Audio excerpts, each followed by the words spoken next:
come to order for the retreat portion of the meeting. As you guys know, over the past few months, a great deal of work's been done under Dr. Shipley's leadership to align our vision with realistic plans to ensure a greater future for Midwestern.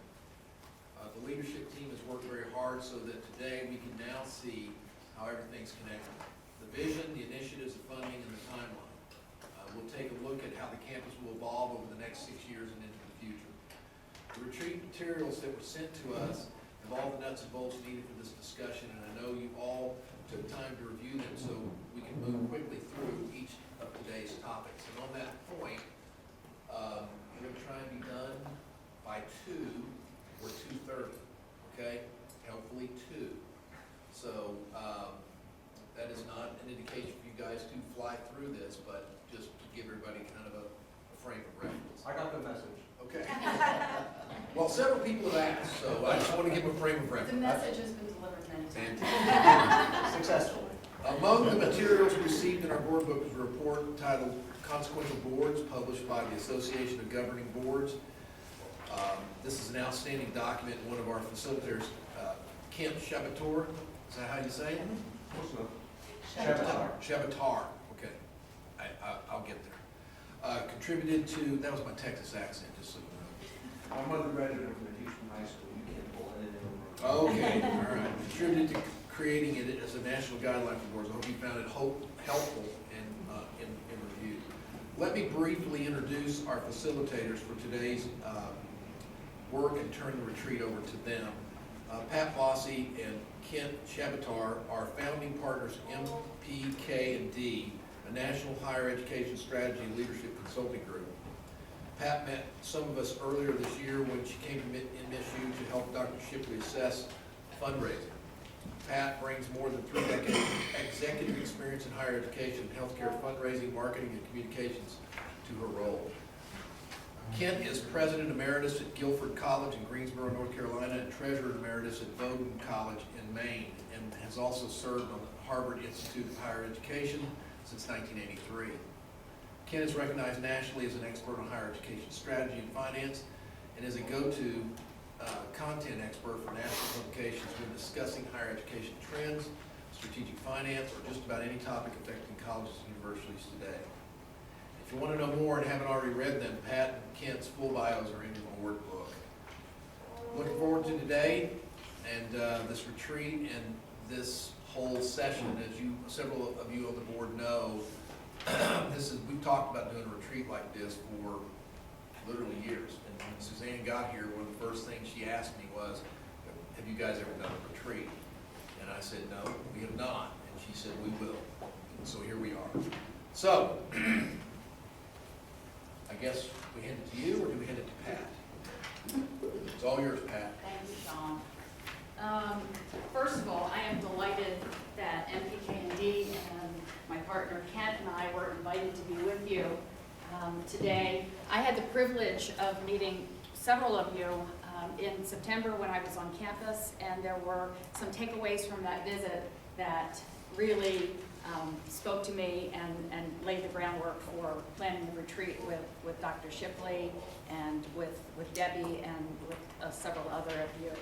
This is a warm and hospitable and gracious campus. That was a huge takeaway that was very important in thinking about what the future of MSU would look like. The commitment to excellence, the commitment to best practice, to wanting to do things extraordinarily well and move forward into the future was solid as a rock. The sense of engagement and wanting to communicate and wanting to ignite passion and wanting to be involved in the future came from all stakeholders that I met with. People really want to be involved. They want to plan. They want to be engaged with the future of MSU. This is all great stuff. It's all about telling the MSU story, and that's what we're all about here today. So what are we going to do? You have all the materials in the book.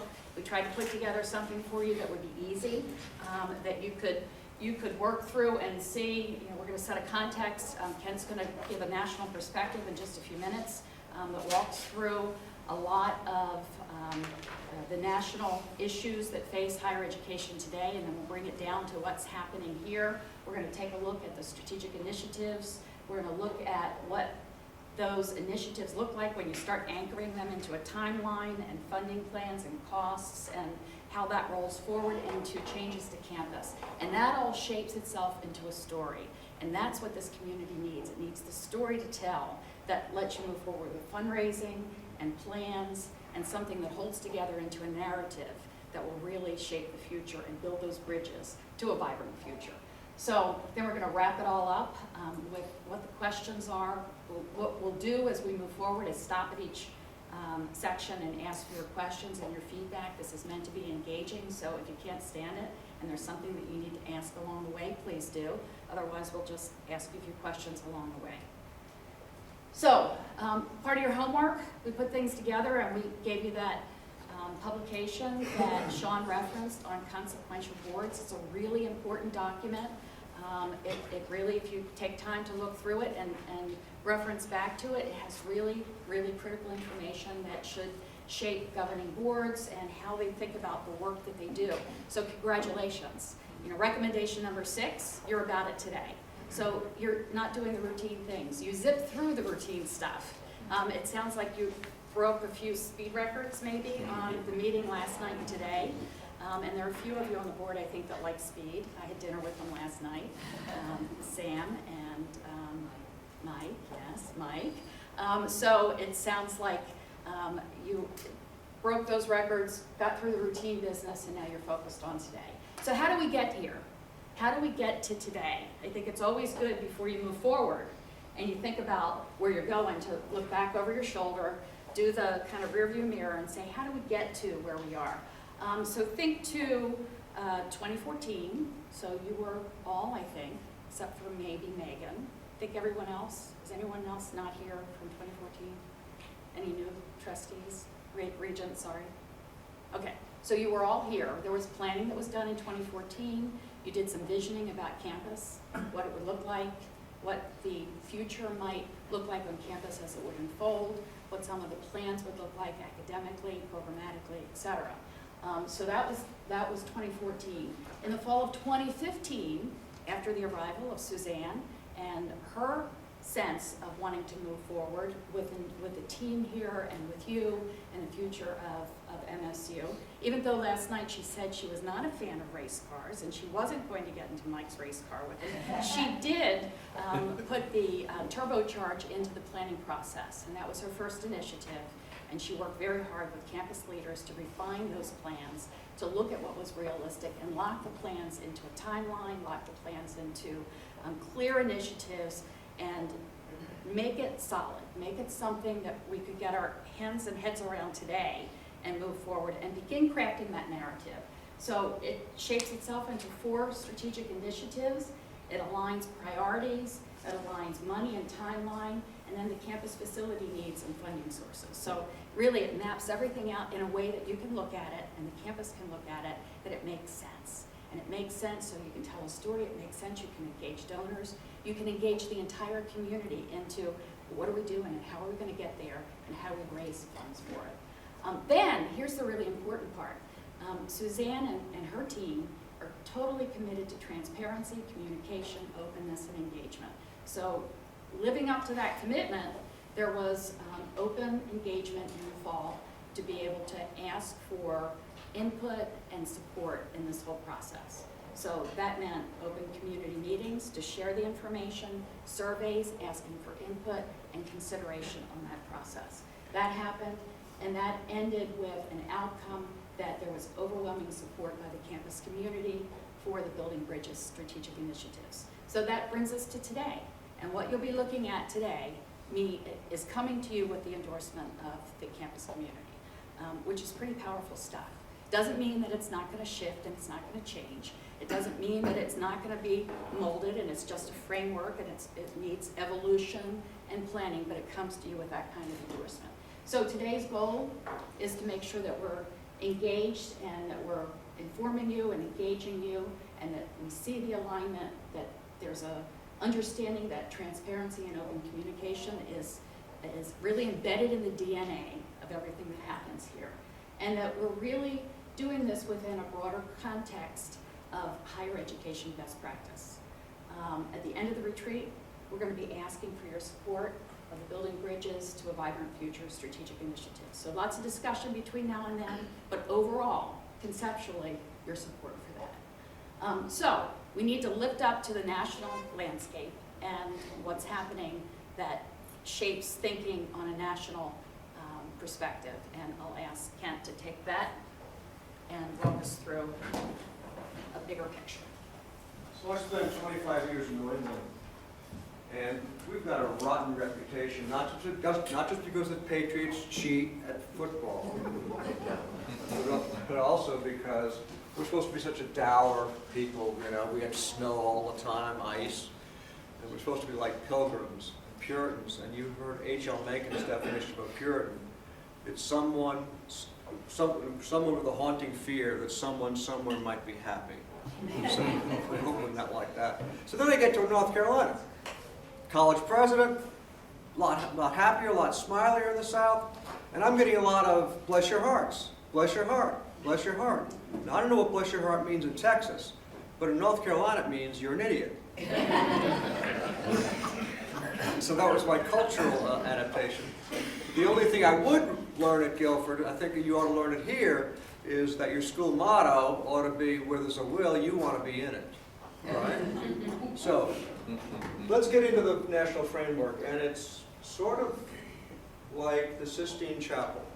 If you've been to the Sistine Chapel, with Michelangelo's Last Judgment, there's heaven and hell, and there's really two almost different kinds of visions of higher ed.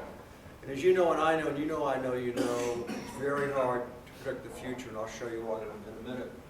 But in terms of the end of the university as we know it, one person says in 50 years, roughly half the 4,500 colleges will cease to exist. Change is already at work, nothing can stop it. Access to college-level education will be free for everyone. Residential campus will become largely obsolete, and bachelor's degree will become increasingly irrelevant. That's one view. Another view is costs have risen to unprecedented heights, and new competitors are emerging. Disruptive technology, online learning, you know, MOOCs, remember those? Remember when they were, everybody was talking about them, a little less so now. But private universities without national recognition and large endowments are at great financial risk. So are public universities, even prestigious ones such as the University of California, Berkeley. Notice, this is 2011, and you've been reading what Berkeley's doing. It's been in the press in terms of trying to reinvent itself as a new budget model, assuming permanently lower support from the state and perhaps a permanently lower ability of students to pay. Finally, especially during the last decade, there's been a flood of criticism of the American college and university. They say our universities are aimless institutions that have prostituted themselves to every public whim, serving as everything from a reformatory to an amusement park. Trustees are entirely unfit for their tasks, ridiculously conservative and fearful, controlled body and sold by Wall Street. Presidents are liars and hypocrites. Many are strutting, pompous windbags who are primarily money getters. Walter Eales wrote this, Criticisms of Higher Education, in 1934. Right? So if you think we don't have the same problems, what comes around goes around. So let's take a look at some underlying assumptions. First of all, predictions of the future. 15 years ago, none of this existed. Twitter, which has gotten several people into trouble, including some people at Mount St. Mary's, maybe. I'm not sure about that. iPad, the ability to Skype, et cetera, et cetera. So what I'm talking about now is probable futures, alternate futures, but it's not the only future. People don't have to be victims, don't have to act as if they're in a whitewater rapids without control. There are some things that you're doing that others are doing to better themselves. All right, state of the industry. By 2020, undergraduate enrollment will grow by 10% to 19.7 million, of which 75% of all students will be at public universities. The liberal arts college, the Bowdens, or even the Harvards, the Stanfords, are down to less than 15% of the students who go there. And if you're talking about liberal arts colleges, they're less than 5%. So the future, primarily for most students, is going to be in public higher ed. That's what this, and adult and Hispanic student cohorts will grow the fastest, and that's no surprise. A third of the colleges that responded to an annual survey didn't meet their enrollment and revenue goals in 2015. A third! That's 1,500 schools. The average debt among graduates of four-year public and private nonprofit colleges who incurred debt rose in 2014 to $28,950. That sounds like a lot. It is a lot. It's the price, actually, of a Chevy Impala, almost to the dime. So on the other hand, it's a cost. On the other hand, it's an investment. And we have to make a better value case for the investment parts of higher ed. $1 trillion in student debt equals total debt, credit cards. 80% of public do not believe college education is worth it. What I got discovered by that 40% of college presidents agree.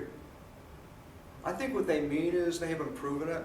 I think in their heart of hearts we know it is worthwhile, but it hasn't been sold enough.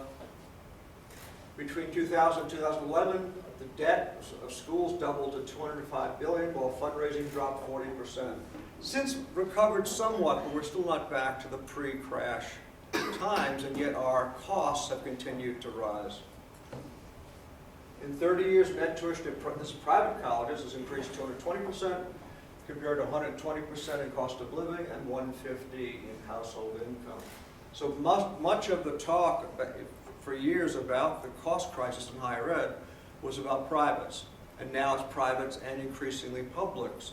As your money from the state's been reduced in many cases, the only way to balance the budget is to get it off the students. And that, by the way, the rise in fees in most publics is much higher than tuition, because in most states the state keeps the tuition and you keep the fees, so the fees are going up faster. Nationally, between 2008 and 2015, average annual tuition increased 29% in public institutions. Finally, over half of college found, this is the scary one, seniors, rule out colleges on sticker price alone. Not like cars, where you know you got a bargain. The amount of ignorance about financial aid out there is unbelievable. I did a segment on the local TV news hour for 10 years. It was called Choosing a College. And we had an interview segment and a call-in segment.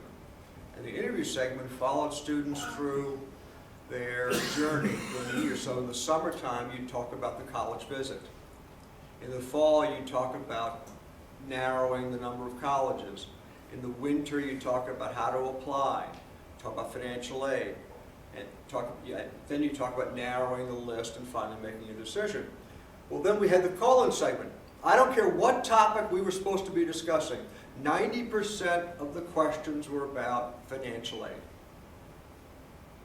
Because the amount of fear and lack of knowledge is huge. And one of our jobs is to get that, especially in private institutions, is to get that word out. Probably 75% of college leaders report perceived unaffordability as the greatest challenge. And that's at all levels, community colleges all the way up to the UTs of the world. All right, Moody's, investment advisors, who, by the way, were wrong on many of the places they rated AAA in 2007, that later tanked, but they're one of the best sources, in my view, of what's going to happen in higher ed. They think the average revenue will grow 3%. All revenue streams are expected to grow modestly, and this was a change. This is the way it used to be. We used to think of a pie, and higher ed would be able to manipulate the sections of the pie. So when tuition was tight, you'd be able to go to fundraising or state aid, or when state aid was tight, you'd go to tuition. For years, Moody's said that all the sections were frozen to the pie. Now, at least they're saying, and this is good news for us, there's a little more flexibility in terms of where we draw revenue from. Ongoing expense discipline, this is huge in higher ed.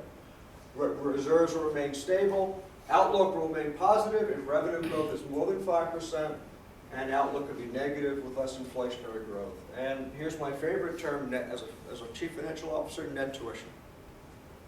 Not that I don't care about the number of students, I do. Not that I don't care about the discount rate for financial aid, I do. But when push comes to shove, what I've got to spend on salaries and lab equipment and everything else, except for the ones that are funded, is net tuition after financial aid. And that's important to remember. Moody's also thinks that merger and closure activity, have you heard about, it was in the Chronicle this morning, a 2-year school and a 4-year HBCU are thinking of merging. And that's, by the way, more than one. Sweetbriar tried to merge with 2 other schools before Sweetbriar went under. You're going to see a lot of merger activity, at least talk about merger activity coming up. Closures of 48 public and private not-for-profit colleges average 5 per year, while 2 mergers average 2 to 3. The closure rate is likely to triple. Now that's not a lot of schools. But what I'm afraid is the panic effect. Because as schools close in our industry, the panic starts and we're all financially unviable. Or what we do is not meeting market needs. And in some cases that's true, most cases it isn't. So even if your competitor goes under, doesn't necessarily mean that it's good news for you. Smallest colleges will continue to lose market share. And students are increasingly choosing larger colleges. A, they're cheap, and B, there's less to do. The smallest colleges have inefficient cost structures, with net tuition revenue funding only 3/4 of expenses. So the rest has to come from things like state aid, which is a endangered species, at least it is in North Carolina, and gifts, etc. Smaller colleges have fewer students, and net tuition revenue, as I said before, only covers 3/4 of the costs. Which are the ones most at risk? Which are the ones most at risk to go the way of Moody's, saying they're going to go out of business or merge? Rural location, you don't have it, Guilford doesn't have it. Low enrollment, we have it, you don't. High tuition dependence, high tuition discount, low endowment, high debt, few unallocated dollars. That means there's no flexibility. If the roof comes off the buildings, it's very hard to find the money to fix it. And they look like the competition. If I hear one more school say we are different from others because we're student-centered, or we're different than others because we have small classes, or we're different than, I'll scream. The challenge for all of us is not to become totally different, but is to show to students what our distinctives are. If you come to Midwestern, yeah, you might find this in other places, but here's what you find here that's going to attract you to come and spend whatever time in grad school or undergrad. So, Ken Shabatar's here to show you the future. Going to get you out of hell. All right, this won't take very long. You've got to make the value proposition. No matter how much or little you charge, and I have community college presidents talking about this as well, you got to make the value proposition. That's worth it. Now, some schools don't have to worry about it. UT, not as much as Guilford College. Harvard, Stanford, don't have to worry about it. The rest of us do. And we've been very good on explaining our costs. We've been less good about explaining the value that students get. And that's what's one of the nice parts about your plan. It's clear. And you're not trying to be all things to all people. All right, so what's happening? Competencies and badges in addition to grades, more curricular flexibility and tailoring to student interests, and also, frankly, to what employers want.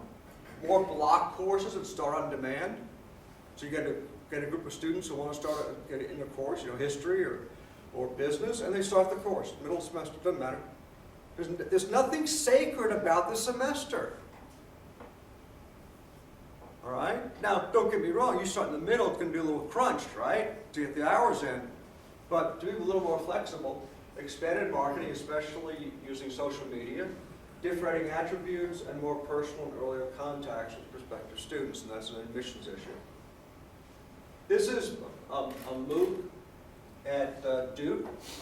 and they started off with 12,725, they only ended up with 313, and that's the knock against online a lot, is A, it's not very well evaluated, and B, kids don't stay, the retention rate's very low. That's true. But here's 313 students who wouldn't have been served without that course being offered. That's not a small number. We're going to see more adjuncts and fewer tenured.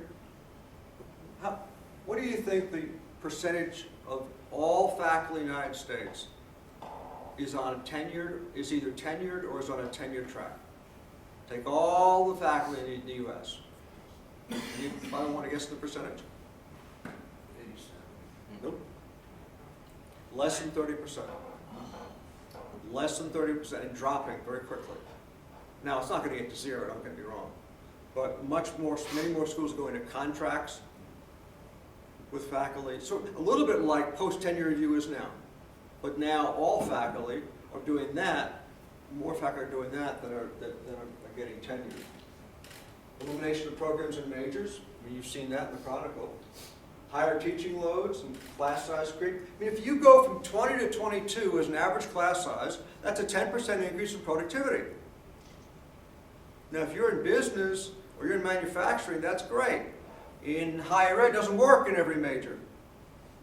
22 students in a music class? I don't think so.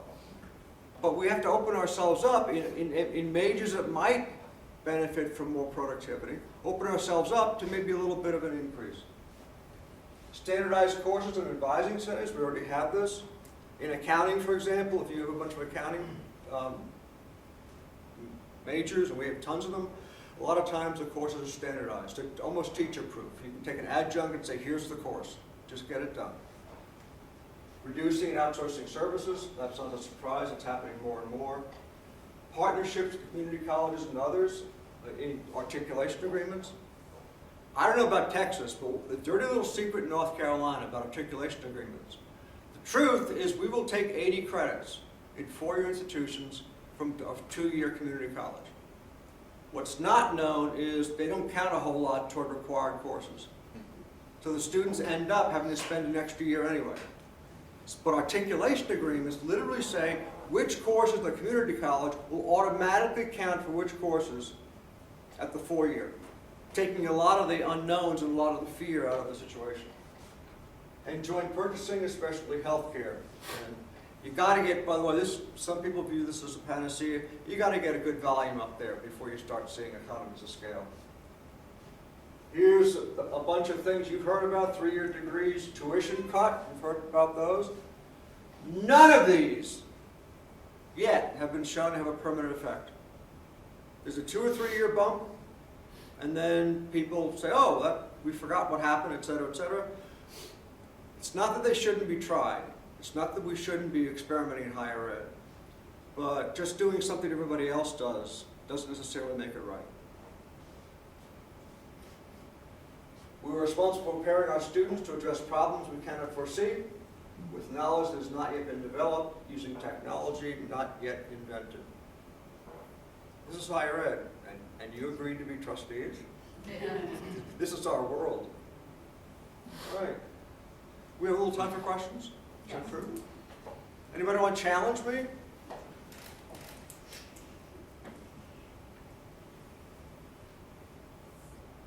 Or questions?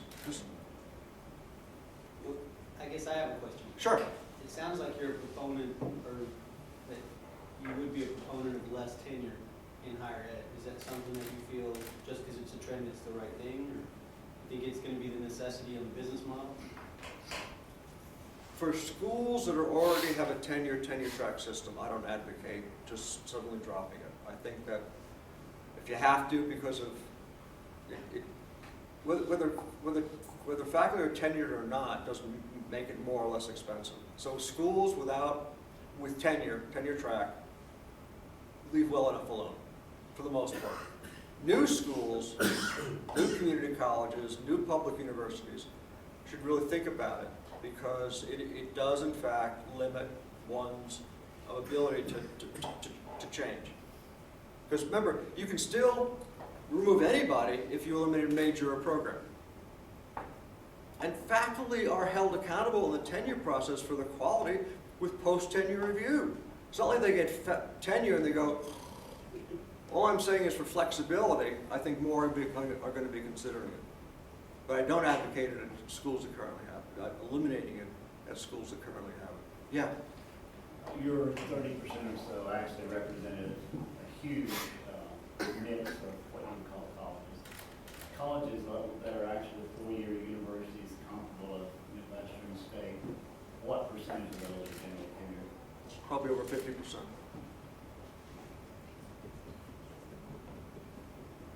Yeah, I was talking about everything from 2-year proprietary schools all the way up to. I said I don't want to keep using UT as the example here. I know I'm treading on some toes, so I'll throw in SMU and Rice just to be even. But to be clear, you said the cost is really not very different, correct? Correct. Tenure versus non-tenure. No. There was a study done by Dick Chait. Some of you have seen him, read him. All right. Dick looked at Minnesota and at the request of the State Board of Education. And he looked at schools with a tenure system and schools with a contract system. He found no difference in the longevity of the schools with a tenure system than the schools without. So the myth that tenure suddenly removes accountability or removes that they need to be evaluated, it's a myth. And there's no difference. I mean, I was on contracts at Harvard. I wasn't on tenure track. I was on 3-year contracts. What else we got? All right, so that's kind of the national perspective. We're not all going to be the same, or we're not all going to be affected by it the same way. But we thought it'd be good to open ourselves up to seeing what's happening on a national perspective, and then seeing how things are going to be the same or different here at Midwestern. Thanks very much, Ken. So that was national, now we bring it right here back to Midwestern and looking at those 4 strategic initiatives. So setting the framework for that, Suzanne, would you like to give some context? Pat asked me to say a few words about this, and maybe you want to turn in your notebooks to the page that talks about the strategic initiatives. And I think one thing that's really important to keep in mind as we talk about these today is there was a lot of transparency and input around the initiatives. The initiatives will become a plan, so there'll be a lot more input and working through these. Once you say, yes, this is the direction we want to go, this will go back to a campus group that will then turn it into a full-fledged strategic plan. So every now and then the word strategic plan comes up here. These are really strategic initiatives. This is the backbone of the strategic plan. These are the kind of bookends and limits around it, but it is not yet a plan. And we wanted to make sure you think it's a good direction. The way it changed as we talked to the campus is that the cabinet got together a set of initiatives that had been historically discussed, and they started with about 200 different items and culled it to 20 that made sense to us. And we had them in a certain order until we read the results of the survey. And the survey required that we shift the order.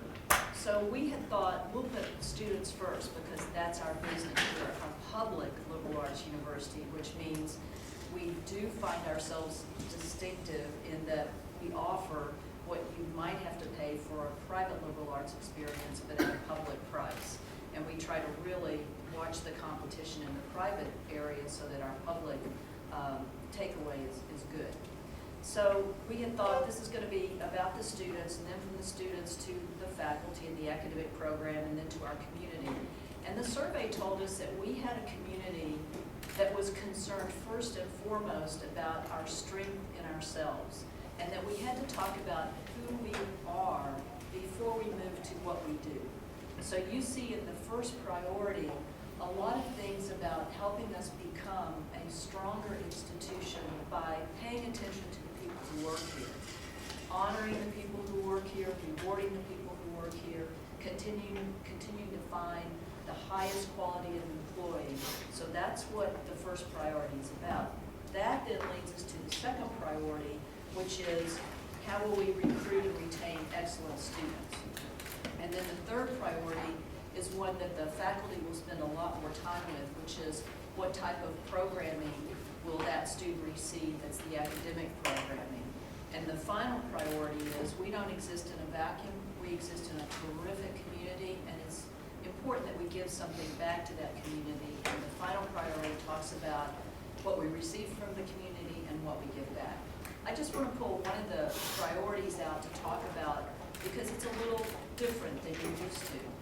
And so the priority under the second rubric of becoming a distinctive destination, if you take the Hispanic serving institution, I've already heard people in the community say, well, I hope you're not going to change Midwestern dramatically. I don't really think of us as specifically Hispanic.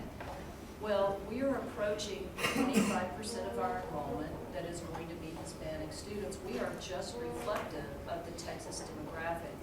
So this piece of the plan is saying we will respond to the demographic we serve by serving them better and intentionally in ways we never have before. And that doesn't mean that all the other students who aren't Hispanic won't get an excellent education. It's saying we probably haven't paid enough attention to this demographic. And there are sources of federal, state, public, and private support to make us a distinctive Hispanic serving institution because the whole state will be that. And so we've had some really great conversation at the cabinet level to say, how can we lift out something that's rigorous, demanding, and reflective of what we do here that will be particularly aimed at a Hispanic pipeline. We're thinking it could be STEM, it could be engineering, it could be science and technology, but we're saying this plan is about watching the shifting tides, shaping Midwestern's response to those tides in the most competitive, rigorous, and excellent way possible. So that's why I'm really excited about the plan, and I look forward to your input today. Thanks, Thank ma'am. you. Thank you, Suzanne. Did you hear the language of dialogue, conversation, communication that Suzanne was using as she talked through this? I think that's the most compelling piece for me, that there was an intentional engagement on campus. And that was one of the big takeaways that I mentioned that I had when I was here in the fall, that this is a campus community that's hungry for being engaged, that wants to be involved, and wants to be part of the story moving forward. So that all happened, and the plan moving forward really did involve everyone in the conversation, and it shifted the priorities a bit. You've all seen this. I'm going to be on that ignition switch going very fast moving through these slides. So put your helmet on or seatbelt or whatever, and let's see what we can do. We always start with mission. Mission first, mission last, mission in between. It's in our DNA and our values. So Midwestern State University lives with its values every day.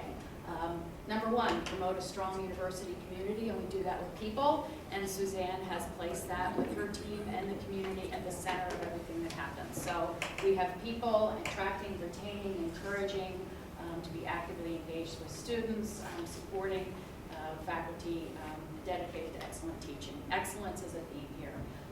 Creating a vibrant workplace. Being a first choice employer. What does that mean? It means that you invest in the MSU community and the MSU family. That's what it's about. Establishing the mission of the university, and we're talking about marketing and branding. If you want to be a university community, that needs to translate itself in very real and tangible ways. What's it look like? What's it feel like? How do people talk about it? Your people are your best ambassadors. The best marketing you can have is a happy community, students, faculty, staff, alums, everyone else. Benchmarks, measure it. How are you measuring? How are you monitoring? How do you make adjustments? And you have to be able to do that by measuring. So we want to be among the best of the complex institutions. Number two, not just pursue new student populations, but aggressively pursue new student populations. And that comes from building on your strength. So well-established reputation of students seeking full-time residential liberal arts experience, that's who you are. That's where you start, that's the foundation, and everything new builds around that. Doesn't change that, that's the core and where the roots are for this institution. New campus and creating a campus in Northwest Fort Worth, expanding the geographic reach, expanding the footprint, being able to take the mission that's solid here and moving it out even further. The value proposition, look at new markets. Don't change who you are. You know what the core mission is, but expand into new markets. Think differently. The business plan, the value proposition, and take a look at adult completion online, Bachelor of Arts, etc. Welcoming environment, becoming a Hispanic serving institution. Again, value proposition. It helps link what Kent was talking about earlier to what the plan here is talking about in really smart, strategic, best practice kinds of ways. Not just grow, but grow with real numbers in mind and where are they coming from. 25%, a quarter of the growth comes on campus, a quarter online, and 50% off-site. So real measurable kinds of numbers with plans that are going to back it up eventually, get into the trenches and figure out what the tactics will be to get us there. 3, destination residential community. What's it take to make it a destination residential community? Lots of stuff happening, so we need to be vibrant. So the building bridges to a vibrant future means having a vibrant community with all sorts of things happening. Strong student support systems, academic success center, and a first-year experience. Again, I think one of the items that Kent was talking about nationally was that academic success center, lots of academic advising, global learning, more students heading out. Megan was telling us last night about Spain, more Megans going out to Spain and other points of the globe so that that experience can be part of the story here. Lots of opportunities to use technology. It changes. We don't know what the technology will be in the future, but making sure that we're always current with it. Beautiful campus, fantastic campus. It's a point of pride, clearly. Everyone's proud of this beautiful campus. I heard it loud and clear when I was here before. Make it the most beautiful. Keep on top of it. Be consistent. Quality of campus, but make it accessible, make it safe, and easy to use for all populations. Digital media and technology, of course. 4th and final, stimulate a culture of engagement. As Suzanne said, we're part of the community, support the Wichita Falls community, bring them in, educated workforce, Shepherd Air Force Base, part of the mission as well, outreach and articulation to community colleges, look at the academics, arts, athletics for a wide range of stakeholders, premier programming there. The museum, you have a fantastic museum. Look at that and your sports and your models of excellence and efficiency and affordability. The affordability question is always going to be on the table. That equation of high value, excellence, providing the best to students and making it affordable is such an important equation. It's always going to be there. And improving efficiency, doing the best that you can do, and managing is such an important consideration. And of course, my favorite and last here, expanding the university's donor base to include new populations. Who's out there who wants to join, wants to be part of the story, wants to help write the future, and engage existing donors in new ways. Celebrate the donors that have been part of bringing you to today. Engage them, celebrate them, thank them for everything they've done to secure today's environment, and ask them to walk with you into the future and bring new people on board. This is a wonderful opportunity. So 2022 is a centennial year. You have incredible opportunities between now and 22 to be able to tee up all sorts of fantastic things. You've got a story that's beginning to be written. It's pretty well being written. You have 2017 is the 95th anniversary, so 6 years from now. You've got a year of planning. 2017 is the 95th.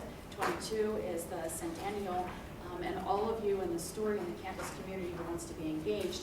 Alignment is a theme that we've been talking about as all of these pieces have been coming together. Well, timing is everything and alignment is really important. And when you think about the intersection of plans with a wonderful opportunity like a centennial coming together with fundraising, you've got the perfect opportunity to be able to do something terrific. So let me stop here, because I ran through this with a lightning speed that I think Mike might approve of, and see if there are any questions that I can answer, or anyone who's, Suzanne or anyone else, about the 4 strategic initiatives that frame the plan moving forward. Anything that you expected to see that wasn't in the plan? I have something. I think what you're saying to aggressively pursue new student populations, that's great, but I think something that should be on the table is increasing academic scholarship, because I think that's something that's going to be really important, especially talking about investing in the MSU family. I completely agree with that, but I think that we should be more competitive in our academic scholarship offering. I feel like that's something that should be on the table. So the scholarship component. Okay. And I'll be speaking a little bit later about opportunities for a comprehensive campaign and building endowments. And scholarship is very much part of that. And I know that there's a very deep-seated commitment to student scholarship that came out long and loud and clear while I was here. So I know that continuing to enhance and support scholarships is just part of the overall commitment. But Suzanne, I don't know if you want to address anything particular about. I'm just gonna write these ideas down and incorporate them into the way this turns into a plan. Right. It's good input, thanks, me. Right. It's probably better to have scholarship endowment, scholarship gifts, because the gifts last for temporary, the endowments are there forever. So I got 2 quick things. I mean, one, as you put up the mission statement, I leaned over to Suzanne and said, we gotta shrink that. So as we start this process. It was a little stunning when you saw it on the screen, wasn't it? Yeah. So, I mean, I think for us to really start this right, we've got to start with that and really narrow that mission statement down to your point of defining who we are.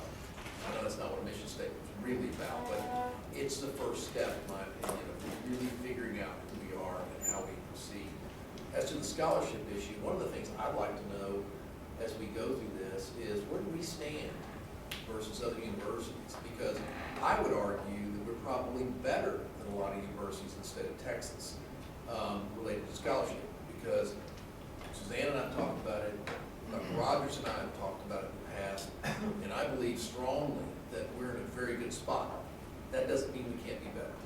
But, you know, I want the students especially to know where we stand related to scholarship. Because I completely agree with the idea that you can't just do out there, an endowment is much more important than just a gift. Because just so everybody in this room knows, if you look around the state of Texas, for a university our size, our charitable trust, our endowment, and our foundation put together are as big as anybody's for a university this size. It's pretty impressive. Now, we can be better, but again. If I could piggyback on what Sean is saying, one of the things we'll be doing with this plan is we'll go back to that COPLAC measurement. So the Council of Public Liberal Arts Colleges puts out a really robust data set, so we can compare ourselves to the COPLAC institutions, which is actually more important to us than what the states do. Although we have a regional reach in terms of recruiting, we want to present to students the best of the COPLAC measures. Well, it's a great way to differentiate yourself. One, I guess, to kind of, what I heard a little bit, I guess, and I want to know that that's going to be a bigger part of it in branding.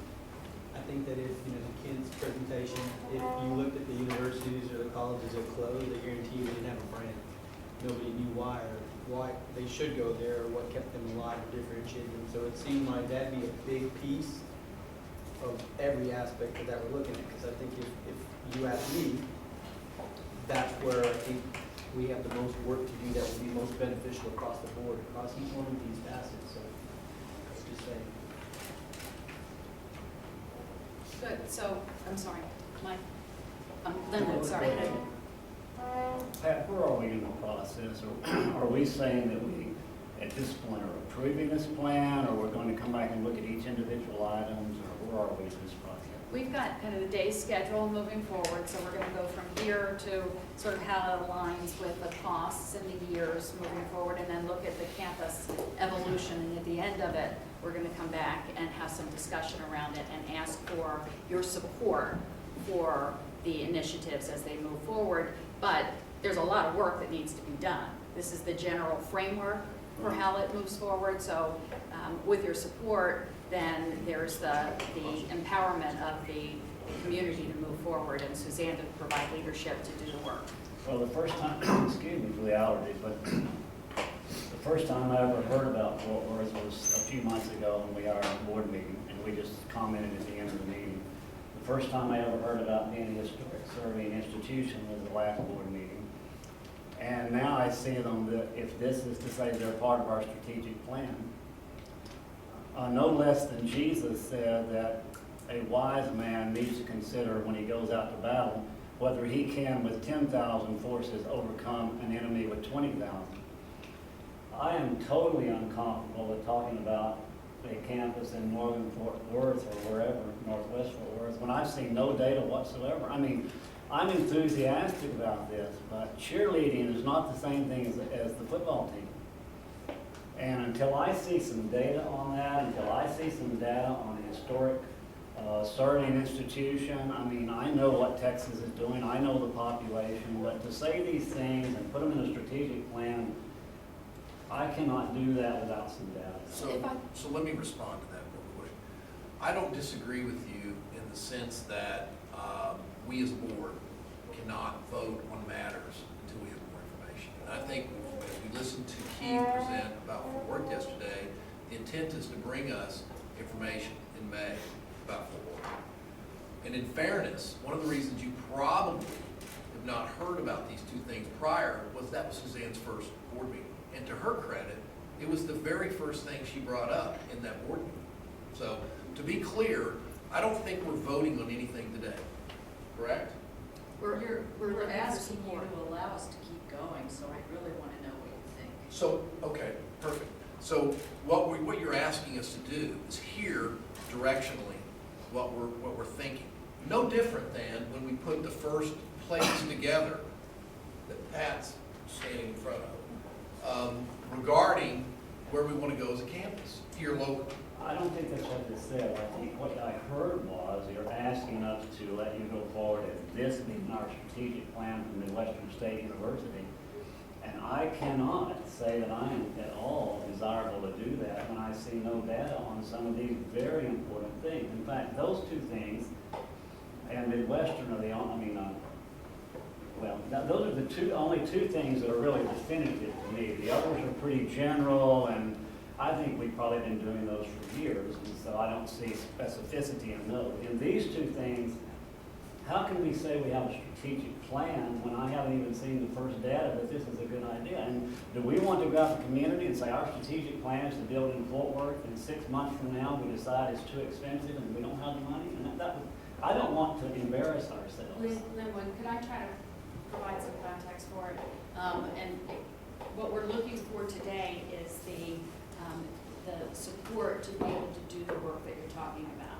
So, you know, the image up on the screen right now, there are the concepts, the plans, these are initiatives that require more work and time and resources to be able to do the research that you're talking about. So to bring that forward. I'm very comfortable with saying, here's a list of initiatives we're going to investigate.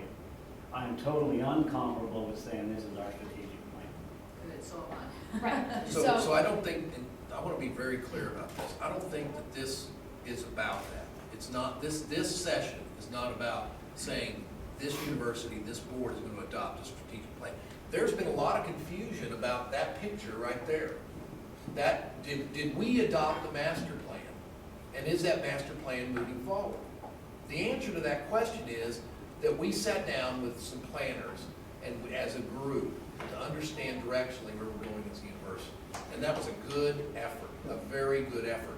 But we weren't, if you'll think about it for a second, we weren't locked into any of that. In fact, MASCOM was not on the original plan, but it is now. And as we look at priorities, I think it's important to give Suzanne and the administration the ability to look at these things so that we can, in fact, as a board, be intelligent about those things. To your point, I don't think that this effort embarrasses us in any way, shape, or form. In fact, if we were not looking at Fort Worth as an opportunity, that would be an embarrassment, because Carlton's doing it, North Texas is doing it, and I'm not suggesting to you we do it because others do it. That is not the point. I'm suggesting if we're gonna grow properly, and we're gonna look to the future as a university, so that we're not one of the ones that closes, we need to be forward thinking, and we need to be, as a board, thinking about those things. If this was a meeting today, to sit down, because this is not a regular board meeting, this is a retreat. If we were sitting down today to vote on things, I'd be right where you are right now, completely uncomfortable. I think maybe I miscommunicated something, because when you said it, it wasn't what I said. Okay. I'm not embarrassed about looking at Fort Worth. I just simply don't want us to be embarrassed that we say our strategic plan is this, and we back out later and don't do it. I would agree with I'm that. totally in agreement Yeah. with you and me to look at it. I'm totally in agreement with the Hispanic. I am just wanting to move it off a page that says strategic plan and say it's initiatives we're looking at. Excuse me, at some point, we put them in a strategic plan. So the words, I get it, so the words you're uncomfortable with, so we need to just kind of. Well, that plan was not supposed to be on any of this, and so the problem was that we wanted to put the name of the future plan on there as the New Century Strategic Plan. These are the initiatives. About a year from now, you should have the information for your approval of the plan. Okay. If you say yes now, we go into 6 months of planning, we make sure everybody's happy with it, we come back to you at this meeting probably February next year, if Betty's still standing at that time, and we'll be able to give you a full-fledged plan. How about we carry along a piece of paper that says strategic plan and a piece of paper that says initiatives we're investigating? That's what- Otherwise, I feel I'm kind of being pushed into something. Does that make sense? Yes, It absolutely. does to me. I think it's Okay. fair. It's a very fair comment, and look, that's why this board is sitting here today, is to have the engagement so that we in fact can understand these ideas. These are very good ideas. Don't Right. misinterpret what I'm saying, but I just need more data before I feel comfortable calling them a part of our Absolutely. strategic plan. Yes. Linwood, great clarification, and very clear that everything except for what the future plan will be called, everything that we're looking at today, just to be crystal clear, as Suzanne and Dr. Shipley teed it up, these are initiatives moving forward. When we move into the next section that looks at the costs and the finance, it's a framework. This is all put together to start knitting for you what might the pathway look like. What are the initiatives that came out of all of the conversations? What are the initiatives? How do they line up? How can we link those initiatives to reality over time frame, with costs, with funding sources? And it's going to change.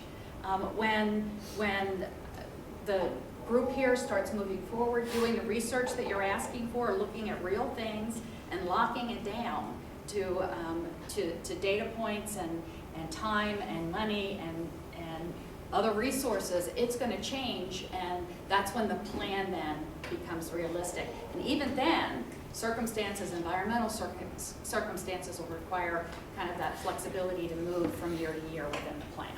So this is not the strategic plan endorsement or support today. This is the initiative to move forward, to continue the work. I understand. I do not want to see a strategic plan draft.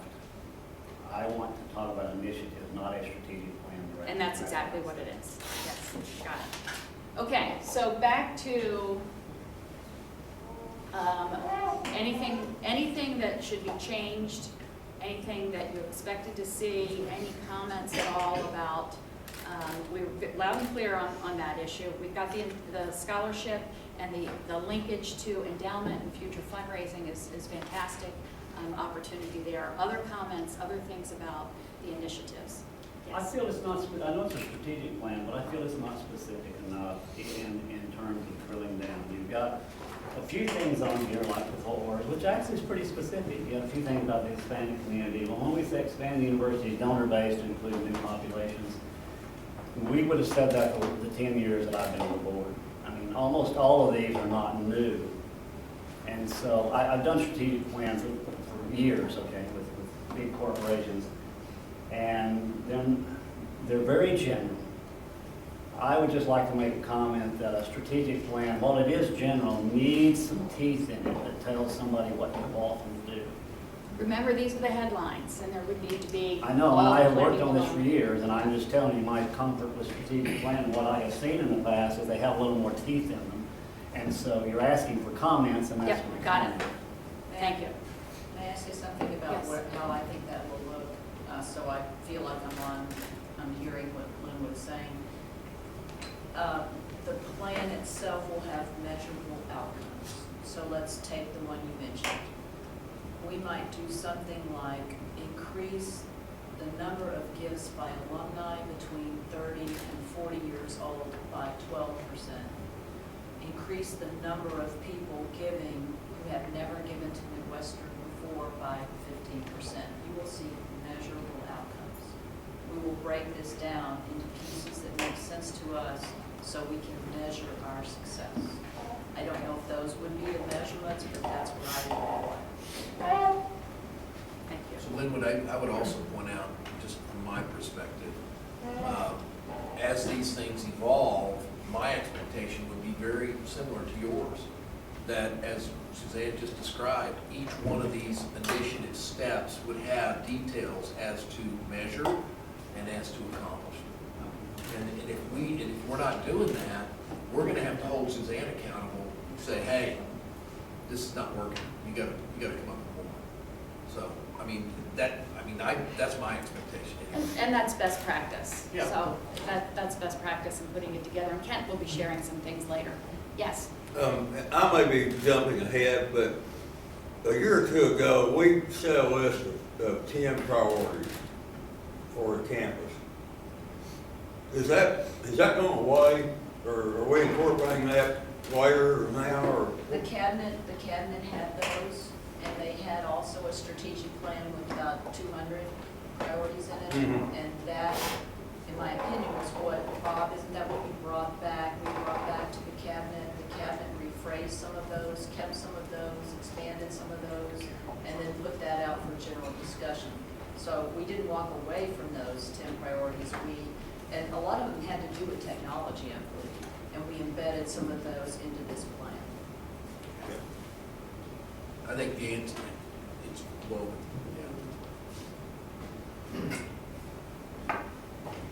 Other comments? Nancy, did you have something you wanted to say? Good. Kenny, you always have something to say. Well, I'm confused. I know that surprises me. What is the cabinet? The cabinet are the vice presidents and people like Barry and Debbie. The cabinet is my direct reports, the presidential cabinet. Okay. And so, this information that Pat and Ken are giving us started there. It started with some research there and some Okay. culling of that, and then went to the entire campus, and we had a survey where the entire campus could respond, whether they liked it or not, and I got out and gave presentations. Okay. All right, cool. I don't think Linwood never needs anybody to come to his rescue, but I'd like to throw out a little bit of that. I think strategic planning is extremely difficult to do. Nobody really likes to do it, although they like to see the end result of it. But when I read this, I was impressed by two things. One, it's just general stuff, for the most part. But there are two specific things in here. And to me, you're mixing apples and oranges when you try to do all of that in that situation. So if we were talking about strategic initiatives, I would rephrase some of those about rather than creating a specific place on something, to explore off-campus alternatives would be a better way to phrase that, because if you read this whole thing, the only two things in there that are specific are 2B and C. The rest of it's just feel-good stuff. General. That's a good point, very good point. So explore off-campus locations for expanding the geography. Good. Other comments? Anything you wanted? Megan knew what she wanted. She brought the student perspective. Just being very picky. Add 2,000 new students, that means additional students, not new students, because they'll all be new by 2022. That's We hope.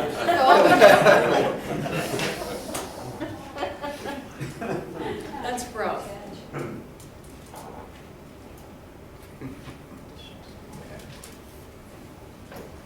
Anything else?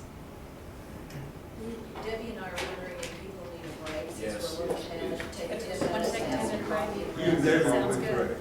All right, you're on, 10-minute break.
is everyone fed and watered, ready for the next round? Okay, good.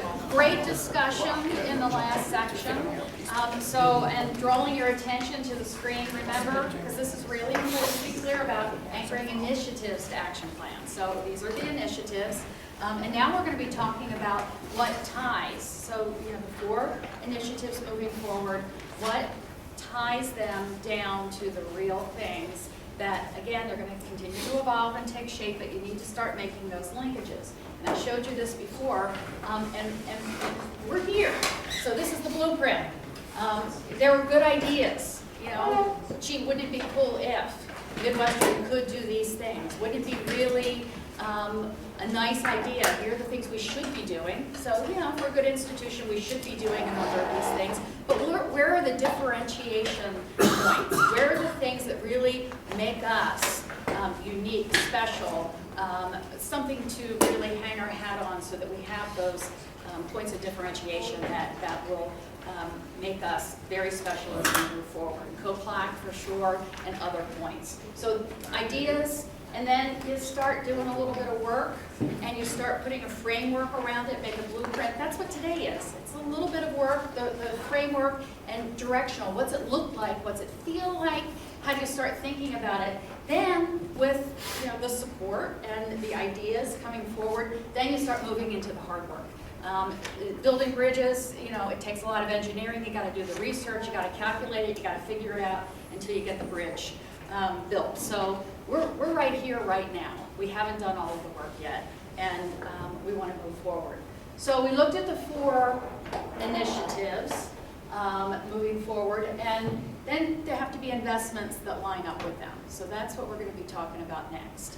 And you have a board book that had lots of materials in it, and I hope that you spent lots of time with your bedtime reading and that chart that was in there.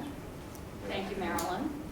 Marilyn worked with the team and put together the chart that's in there. But I tried to lift it up a little bit in talking with you to kind of focus your attention first on what are the big buckets or the big categories of investment. Because the chart maps it out and walks you through what's it going to look like. It's not all locked down. It's just a framework. It's a pathway, how we might get there. But where are the big buckets? Where are the investments? Where do we need to pay attention to where the investments will be made to realize the initiatives as time goes on? In the center of it all is people. Suzanne made that very clear, that out of all of the discussions, that the people investment was the most important investment of all. Academic excellence, expanding academic offerings, investments there, identity, advertising and branding, taking a look at how more and more can be done to shape that as time goes on. Living and learning environment, campus facilities, that's a big one. Kyle's going to spend some time talking to us about that after lunch, and I think we'll be really engaged in that conversation. And of course, technology kind of runs through everything. So those are the 5 buckets of investment.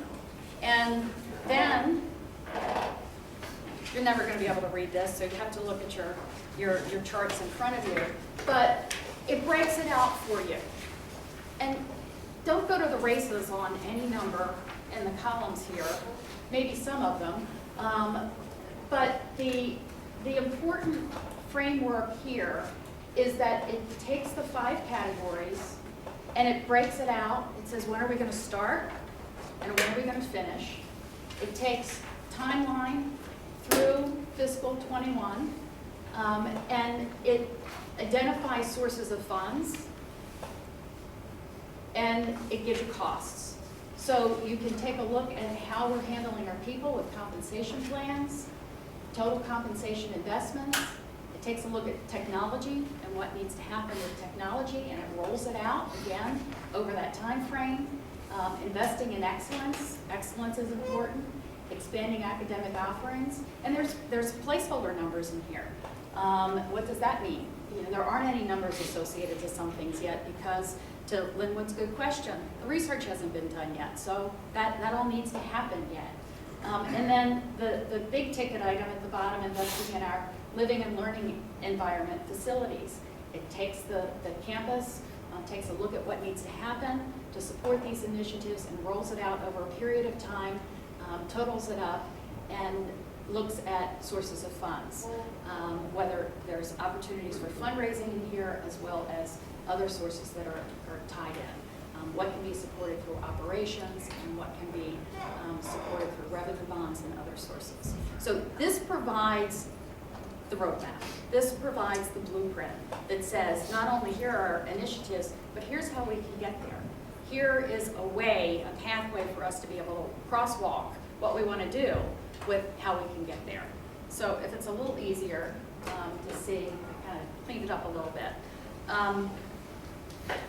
When you had a chance to do your, I can't go there yet, when you had a chance to do your bedtime reading and take a look at it, what'd you think?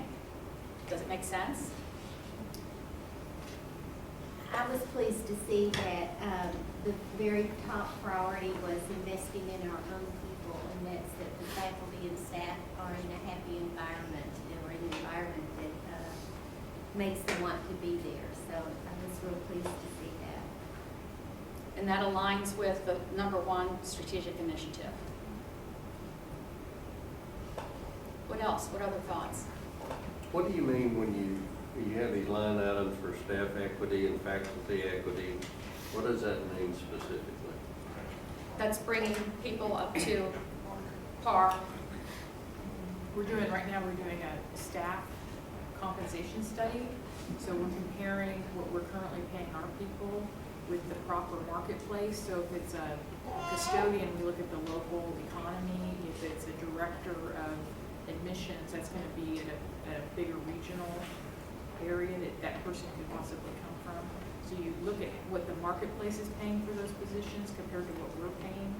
And then we also look at tenure in the position. So if somebody's been in the position 20 years versus a new hire, there should be, you don't want compression, you want there to be some movement towards the midpoint or a maximum amount in that salary range. So that's what the study's working on right now, is saying, okay, how much off the mark are we from the market and how compressed are those salaries that we need to correct?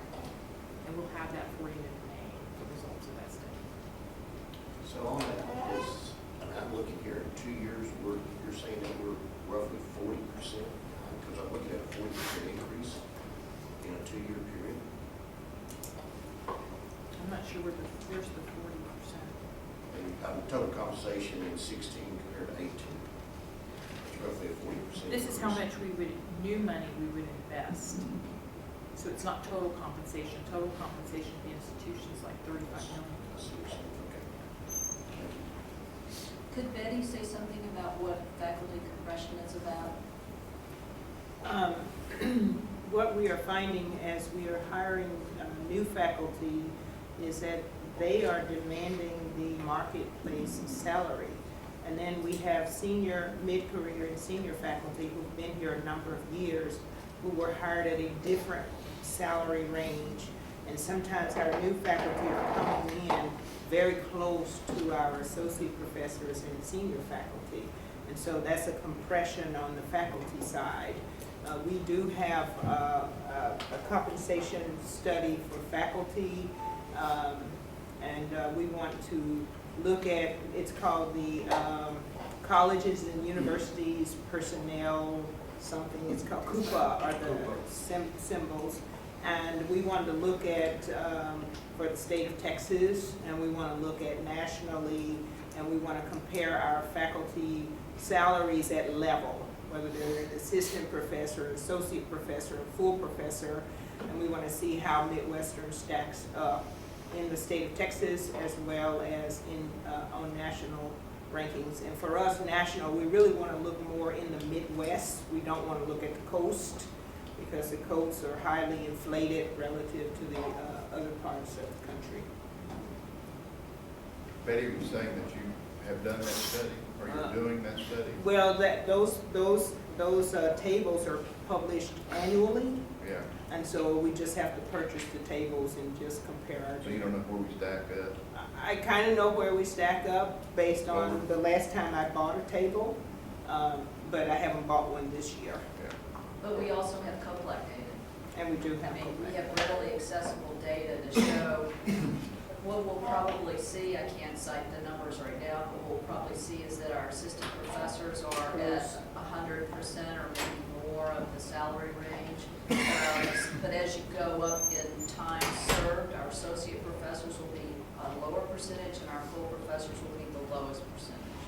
And it's higher to adjust a full professor because the greater the salary, the more you have to put in to make even a nominal percentage increase. So the reason people leave full professors alone is that's the hardest salary to turn around. And so it's not fair, though, to have full professors not competitive with other full professors in COPLAC institutions. So I've got, I want to say a couple of things.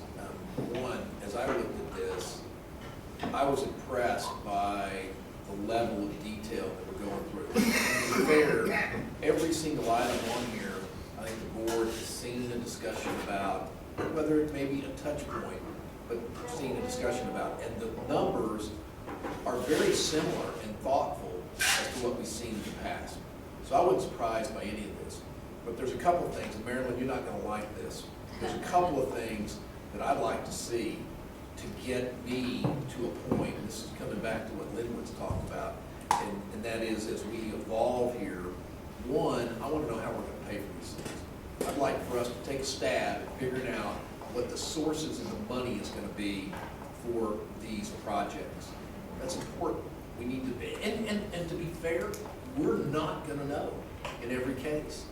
But we've been so thorough in estimating the numbers and so good at it, we should be at least that good in trying to figure out where we think the numbers, where the money's gonna come from.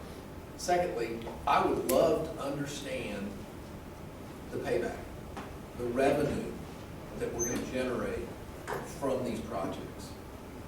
Now, some of them are gonna be so gray, it's gonna be impossible to do that. But we should at least try, because student growth is clearly something that will have a payback, okay? And so I want to understand that. And then also, not only payback, but the benefit to the university. So for instance, let's just slide down here to the football complex or soccer complex. The payback there is going to be nominal to the university, but unbelievably strong to the community. I mean, if we built a stadium on campus, this community would be awesome. I really think it'd be something that would be incredible. So that's what I'm kind of looking for. And then the last thing that I like, that I mentioned this to Suzanne yesterday, I would love to understand program tie-ins. In other words, if we build this health sciences building, Betty and her faculty have plans to build a program around that building. What is the impact? How are we doing that? Fort Worth programs. I want to understand how, and this goes back to something Jeff said, what happened to the 10 initiatives, the 10 priorities? Those were programs and buildings. What we need to do is tie all this into what the program initiatives are. So, that's it. Great comments. And one com- I'm sorry. One comment I was gonna add on that, I think kind of piggybacks, is there were some numbers that were static that I didn't understand. One being branding was specific, $50,000 every year across the board. When it seems like that's gonna kind of be something that leads through to every aspect, growing students, bringing in like high quality professors, whatever it is. So those would be the only things that I guess as you go back and do that. To Sean's point, I'd like to see that we anticipate we're gonna need $150,000 year one. Maybe it's $30,000 after we get whatever it is, So just static numbers like that are always kind of something that sticks out in my mind. Is the police station too small to be on here? We talked about that. Sorry. The The police station, is the cost too small to be on here? The It's cost, part of, yeah, I believe what we're thinking is a new police station will coincide with the next residence hall, and possibly parking garage addition, which Kyle will be presenting later on. I guess what I'm saying is, we think the new police station will go inside of a parking garage. Okay, well, since the parking garage is so huge and so big, maybe the police station could be thought about separately, just as it's on. The other one we talk about quite often is real estate expansion. I know Fort Worth is on here, but I'm saying in the area, we seem to be moving funds from something else, excuse me, to go into real estate. And I think we probably ought to see some funding level there for that. So flexibility? Is that No, what just a line item. A line item? A line item for real estate expansion in the police department. Got it. Or police. Good points. I want to go back up to the compensation of the people again. Tell me, I understand the reason for the additional money and everything, but tell me how that helps Midwestern's teaching excellence. The fact that if I'm a professor, I'm assuming that I'm delivering 100% of my best efforts every day of my life. Increasing my salary by $20,000 or whatever it is, or in connection with this, how does that help the overall goal of Midwestern, as opposed to compensating those people? Well, I'm going to turn to my partner in a moment, but recruitment and retention is the recruiting the best faculty and retaining them so that you can have the academic quality that you But want. that doesn't mean, I mean, I agree that when you hire somebody else, it has an effect of bumping, I mean, that if you have to pay more than somebody who's currently here to do it, but the rest of the part of it doesn't necessarily flow from that, in my mind. As a President Emeritus, Kent, would you like to take that one? Sure.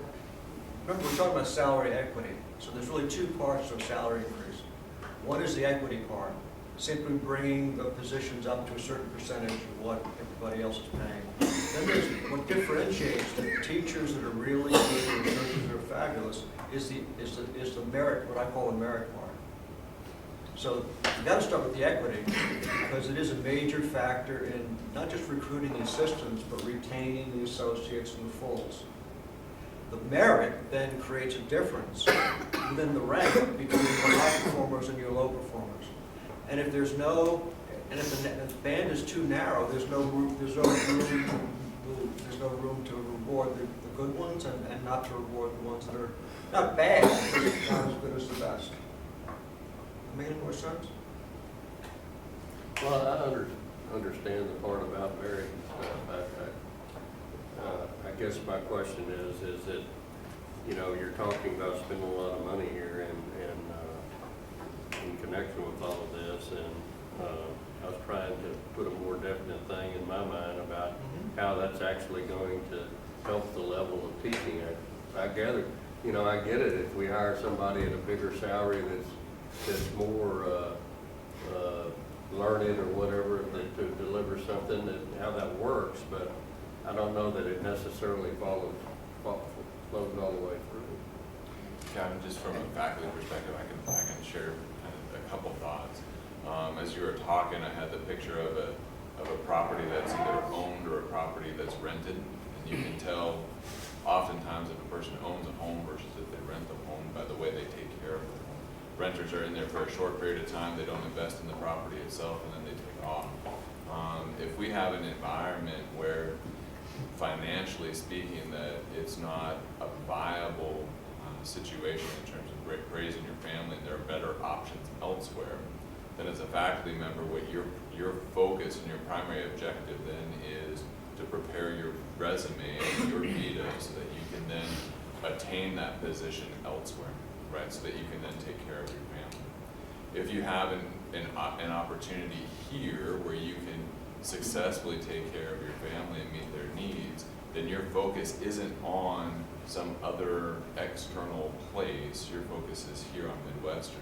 So as a faculty member, if I'm looking to take a position elsewhere, the most important thing for me is my own research. right? That's the easiest metric to judge a faculty member by. And so I lock myself in my office and I do my own research so that I can pad my Vita and then go somewhere else and get compensated what I think is most appropriate and what will best help my family. If I'm here and I know that I'm here and I'm committed to being here and financially I can stay here, then that office door opens. And then I do things with students, right? When I do research with students, that rarely translates into anything directly beneficial to me from a professional perspective. However, it translates into a lot from a student perspective. It changes the entire environment of, their learning opportunities, right? I've done a lot of theses, I've supervised a lot of theses and a lot of undergraduate research. That never gets, not never, but rarely gets published. However, that experience for a student is ideally the crowning opportunity for them. And I'm not, as a faculty member, not gonna invest in that as fully if I'm looking to leave. So it's when we talk about retention, it's not just, okay, well, we can go hire a new person, but it's the focus and the perspective of the faculty while they're here. Not in their teaching, the classroom is the classroom, but it's in those extra things that make us a university rather than just the teaching position. Dave, do we have a retention problem? That would probably be a better question for Dr. Stewart. We have in certain disciplines, we lose some faculty, and it is financial for that reason, but that one is market driven. And sometimes Midwestern, we just can't handle the market, and we know that, and we're willing to accept that. It's not so much a retention problem per se, but it's also a quality issue at times. It's how much we can get the faculty to do. And we need them to be fully engaged and bought into educating our students in the best way possible. And if they draw back in any way because they're looking for a job elsewhere, overall that hurts our academic environment because we're not giving our students the best opportunity to be educated and to be successful. 20 years ago, we might not have had this conversation, but as Kent will probably show, the market is so fluid now, professors can leave at any point in their career. There are a lot of different ways to teach now, and they don't have to stay in a tenure track position. They can go on contract, they can go to community college, they can go to a for-profit. And so there really is more need for salaries in retention than there ever has been until now. With that investment, though, to Kevin's point, is that gonna be a measurable metric? Is that gonna be something that we invest that money and then we're getting that report from the faculty or the cabinet that says, hey, we put that money in and that's out? To Kevin's point, I think if we're gonna invest that amount of money, I'm hoping that's something that we can also see that reciprocity from the faculty as well in relation to that. And I think it will also show up in the success of our students. Our students are a resilient group of individuals, and they do a lot of things. But when they see faculty alongside of them, I teach a class, I'm sorry, Dr. Shipp, you know that already, but I teach a class on Monday nights and Tuesday nights, and this is one of my students across the way. And you can share your story about talking to a faculty member about my teaching your class. Would you? Definitely, it's something that isn't necessary in core curriculum, but it's something that happens in the honor students. It's just taking the education to the next level. And she's allowed us the opportunity to basically go and do our own research and guide us through that. And she's even giving us the opportunity to have our work published in a journal.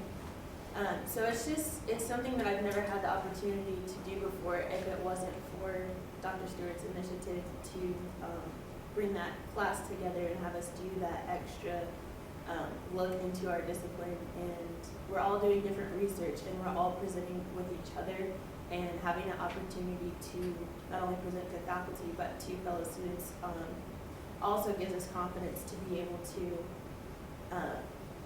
not fear presenting in front of other people and feel like we're the expert in whatever it is that we've been researching.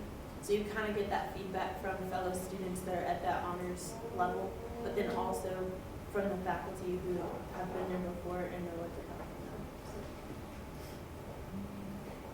So I would say that it will show up more in the success and the confidence of our students and necessarily something you can measure to say faculty. But I also expect some more productivity from the faculty, because if they're truly engaged, they don't just do the minimum. And so overall, it leads to a healthier academic climate and a place where students want to learn. And when students are in a place where they want to learn, or when they have an experience that they haven't had before and they talk about it, it's an advertising adventure also for the campus, because now they'll go home to their friends and say, guess what we're doing at Midwestern? And it helps us as far as marketing and recruiting as well. I've had a faculty member who told us, hey, we're gonna have lunch on Friday, and after class, we went to Taco Casa, and it wasn't like a class, it was just, hey, we're gonna hang out and talk about life, and that's something that a lot of my friends at other universities can't say the same. So in terms of measurable outcomes, Kevin, the ones I would think of, I mean, I will be wanting to do a couple of things. So I will want to have you get very clear information about how our salaries compare to COPLAC.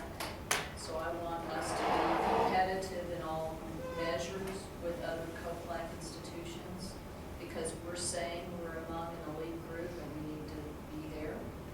We will also seek better retention if this works well, because retention means students come here knowing what they expect and they get it and they stay. We should see better graduation rates so that more of our students stay through graduation.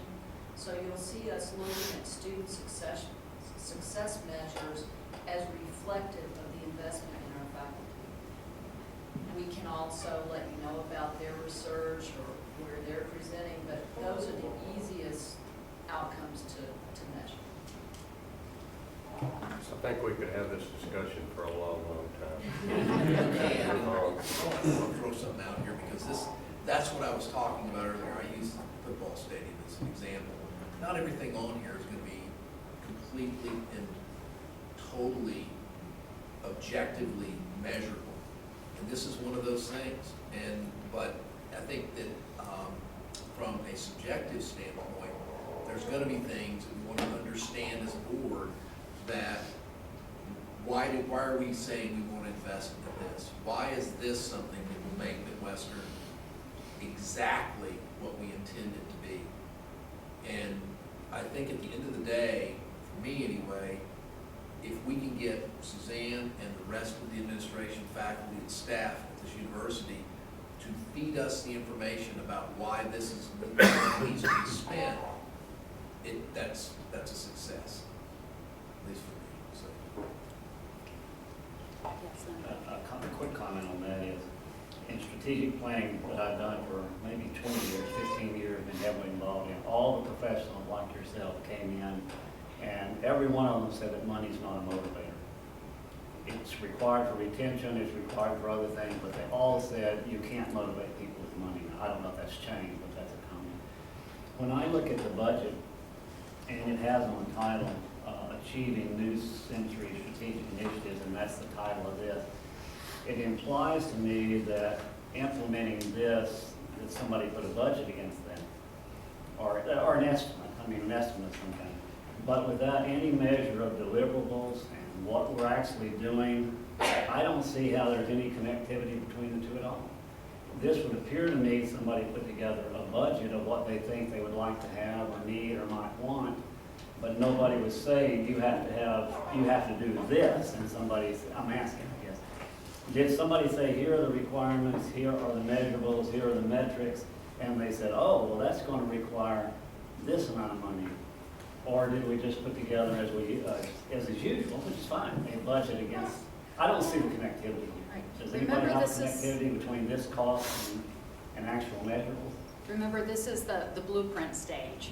So there were the 4 initiatives, and this is the crosswalk to what's a framework, what's a general sense, order of magnitude of what it might take to deliver on some of the larger pieces. Well, the people without piece, knowing the metrics, how would you possibly know what it needs to deliver? in terms of the compensation pieces and some of the. Deliver, provide a campus that is considered most beautiful in Texas, okay? How would I possibly know how much that's going to cost me without some kind of measurable, and how does that relate to this? I just picked one, okay? I don't see any connectivity between what I'm going to do and what I'm going to see and what it costs me. The investing in the facilities that we're gonna be getting to after lunch speaks directly to investing in the campus and beautiful in Texas. So I think you'll see the connection when we get to the final piece of our conversation today. And remember, we're in the early stages of it. So it's, I think, and I can't read your mind, Linwood. I Well, wish I not to could. rescue Linwood, good, Kevin's already done a good job. He doesn't need rescuing, but that's exactly what I was talking about when I said sources and the idea of tying in programs and the idea of coming back and making sure we understand where the money's gonna come from, how we're gonna benefit from it, the whole bit. Linwood is narrowing it down to the very precision of taking it from those words to this. And so I think he's exactly right. We've got to do that. I don't think either one of us are being critical of what's here. It's just they need to be linked as we go forward so that we can fully understand how the university is going to benefit, how the students in the end are going to benefit from this plan or this initiative, this set of facts. Is it fair, so everyone's on the same page, is it fair to say there's an understanding that the 4 initiatives, kind of where's the direction, where is it going, then this framework begins to put it in place, begins to give you a sense of how things can be tied to timeline, cost, sources, so that you see the discipline that will need to come together about making the plan, tethering it to reality. It's just not an idea, it's not, oh, we're gonna do this stuff. There's a whole bunch of stuff and we're gonna do it, but we're gonna make it real. We're gonna make it happen and then tie it to ROI. What's the return on investment for this? What are the programs that go into it? That needs to happen. That's down the road yet. But this is the framework that begins to put it into place. Does that make sense? The work hasn't all been done. Not to me, But a lot. not to me. It seems like somebody came up with some numbers. And are we going to build the budget or are we going to build to this? You see what I'm saying? No, it doesn't make sense at all to me. I mean, how could anybody know what the numbers are without knowing what it means to say we're going to have 2,000 students by the fall of 22? I don't doubt that these buildings are not important. We've talked about them. I'm sure I've even voted on them and concurred with them. But the connectivity between that and getting 2,000 students by 2022 is not here at all. And without that, I can't connect the two. So no, I can't say it doesn't make sense to me. Okay, well, why don't we've noted that, and we're gonna get through the final section this afternoon. The biggest piece is in the investing in the campus initiatives, which has so much of the work embedded in it. The people piece, the investment in people, the technology, and the identity pieces as well. There's smaller pieces and there's some placeholder pieces in that. This is going to evolve. This is an evolving platform. It shows you a framework of how the work will come together and numbers will need to shift. So that's what we'll need to do. Are we going to see measurables today for any of these measures? No, not at all. So these are concepts. Yes, Then these are I can't get concepts. really excited about dollars. Pardon me? I can't get excited about dollars. This is a framework to show you the discipline that will move forward. Does that make sense? That the work that needs to happen over the planning phase to show you how it all ties and it all aligns. I'm open-minded. Thank you. Thank you. Other comments? So we'll hold that and we'll come back to it. And Kent's going to show you some of the moving forward pieces that will need to happen. Someone over here have a comment? Yes. I've been here 9 years, and one of the most obvious strengths of this university was, especially in recruitment, was the class size that we have espoused, and has been a real strength for us. And I wonder, and I don't want to go back, I don't want to regress, but is that not only retention of our faculty, but the expansion with the growth of our university, is that reflected in or has that been discussed or talked about?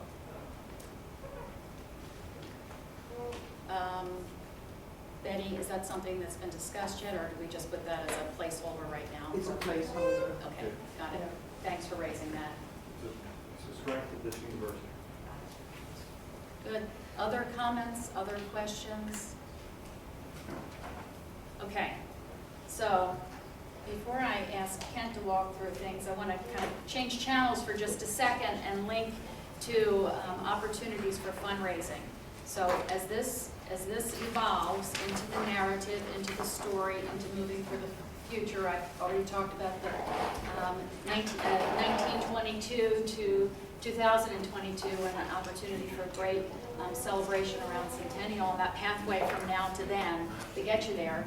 And that when this is a finished plan with all of the metrics in place, the scorecards, the metrics, the deliverables, the pieces that will undergird all of this and bring it to reality, so it's not just the framework and the initiatives, but a real plan. It shapes the framework for a case for philanthropic support. So that's what's needed for moving forward with a very ambitious and comprehensive campaign. Comprehensive campaign isn't just a capital campaign. It's not just a campaign for your buildings. It includes endowment. And that would be where endowment for scholarship support comes in, endowment for faculty development opportunities and research and other sorts of things that will enhance the campus community and academic support, research, all sorts of good things will come there. So certainly capital, there are lots of opportunity for capital fundraising, capital supports with the projects that are wrapped around us in the room today, and the many investments that will be made on campus. Lots of naming opportunities. This campus, you walk around and you see wonderful names on buildings and buildings, and those who have invested in the past, and how can the plan moving forward really be an opportunity to engage new donors, new opportunities for bringing people forward. Operating revenue through growth in the unrestricted annual fund, so capital fundraising, endowment fundraising, unrestricted annual fund. What an opportunity to engage first your own community, so faculty giving, and it's not about, with faculty and staff, it's not about how much. It's not at all about how much. It's about how much they care. Not how much they give, it's about how much they care. You want everyone to raise their hand and say that they support the institution, that they lead by example, and you want this team here to endorse the plan, be regular supporters of the institution, and there's room for growth there to be able to move that forward. Likewise with your alums, you want your alums to be supportive of the institution. The endowment growth, this is a prime opportunity for plan giving. You want the plan giving program, people to just simply leave you in their will, or to do something a little bit more sophisticated than that, but this is a prime opportunity to really expand a plan giving program. But above all, this MSU story, when it comes together, and what's the future look like, what's this plan shaped into, from when it moves from initiative to plan. It's an opportunity for campus-wide engagement, education, and involvement in fundraising activity. It's about not a little bit of activity very intensely done in a couple of offices. It's about the whole campus engaging, the regents engaging, and lots of people knowing what the priorities are and moving forward.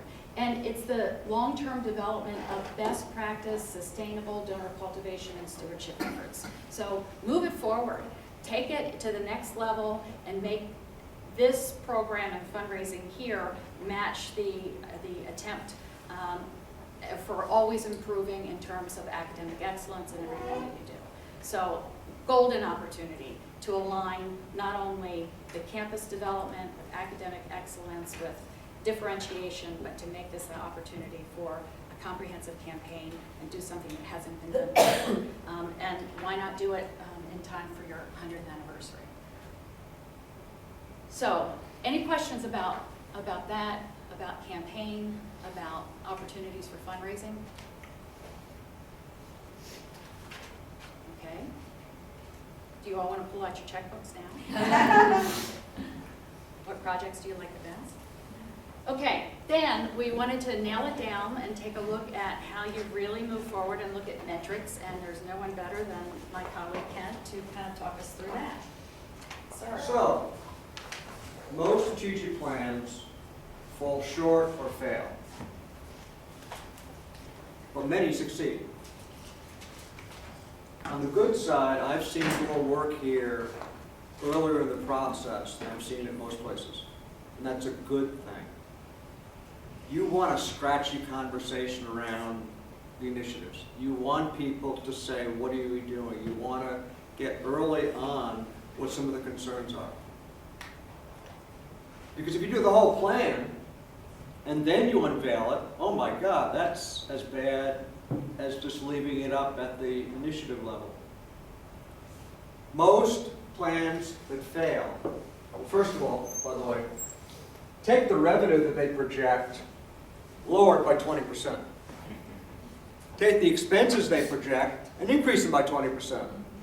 And the longer the plan goes, the more the unknown. So you got to leave yourself some room for flexibility. But a plan isn't a plan, I'll show you, unless it's got tasks for every single one of the objectives, which are tied to every single one of your goals. And those tasks have to be given to people. Because remember the old expression when we were in school, that those that are given to everyone become the responsibility of no one? Then you take the tasks and you cost them out every year. What is it going to cost for whether it's faculty raises or a building project? An estimate, year to year. And a funding source. Is it going to be operating money? Is it going to be new money? Is it an endowment? But how are we going to pay for it? And there's always a contingency built in because you never know. Then there's baseline data. Where are we now with respect to that item? And it can't all be quantitative. Some of the stuff is a little bit on the anecdotal side. But a plan that's done only by anecdotes of what it was like when I was a student is what I call navel gazing. Essentially what you're trying to replicate is what you're already doing. And then finally, it's got to have a system for continuous renewal. Looking back and seeing where we hit the mark and where we didn't hit the mark. And then deciding on what to do. Invest more money, abandon it, do it differently. But a plan is a living, as Pat said, a living, breathing document. And it's not something you're going to nail to the mast for 5 years and never look at it again. Just do it. So let me talk about how that tethering gets done. When I got to Guilford, they had 7 failed planning efforts in the past 10 years. 7! So the faith in me as being able to plan was really high, right? But why do they fail? Change in administrations, you change presidents. They failed because there wasn't enough money. They failed because there was too much, what I call, and there's a great article you should read, a Harvard Business Review, called Blue Ocean, Red Ocean Strategies, if you've seen it. A red ocean strategy is simply trying to do what we're doing now, but doing it better. Which is fine. You ought to do that. A blue ocean strategy is new stuff. Stuff that's going to differentiate you. I mean, not from the whole world, but maybe regionally or with your competitors. And I live in both the red ocean world and the blue ocean world. And you've got elements of both in this, which is a sign of health. So let me talk a little bit about how you go from the concept level to below decks where the rowing occurs, where the slaves are whipped, where it's boring and hot as hell, and you don't get much appreciation, but it's absolutely essential for a plan to live and a plan to be successful. And there's different ways to do this, by the way. I may be Roman Catholic, but I'm not dogmatic about this, all right? There are different ways to do it. So, first of all, an assessment of external environment. Where are you? Your issues and opportunities. For you here, for you in Fort Worth. And this is a little bit of the blue ocean stuff, those what if strategies. Then this is called the planning triangle. I like the word triangle because you notice it's narrow at the top and broad at the bottom, which is exactly how planning operates. You got core values and mission. Then you set your priorities. You've got a lot of these now. Then you set your indicators. Where are you now with respect to this stuff? Then you set your action steps, timelines, and assignments. Every task has a start date and a finish date. You can see I feel strongly about these concepts. You get the costs and revenues, and then you build an assessment. That's a finished plan. That's one that's going to work. And let me just show you a couple of steps. So here, and this is drawn from Guilford only because I wanted to show, we want to increase the size of the college. We decided that the 3,000 was a nice, 3,300 was a nice round number.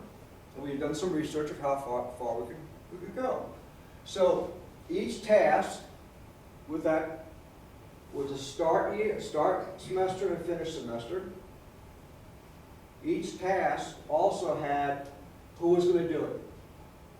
And because we have shared faculty governance, because we have transparency, especially here, and we have collaborative decision making, you got to be sure you know who else is a stakeholder, who else has to be at least consulted about this, and obviously anything to do with the academic program, faculty, anything to do with student program, both the faculty and the student affairs folks and everybody else, probably on campus. All right? Then you cost it out. You do this, you have same tasks, same years, and by the way, anybody here knows what a subsidiary ledger is, all right? Behind all these numbers are spreadsheets with why it is going to cost $2,500 in year one, or why it's going to be in year two, because you have to adjust them. All right, and these are the same tasks we showed before, and there are the costs. And the money goes across, so you can see 2010. Financing. This is just not for Guilford, this is just an example of financial feasibility for multiple goals, goals sought, the requirement, the anticipated outcomes, and the critical financial consideration. You know, this is obviously a financial issue.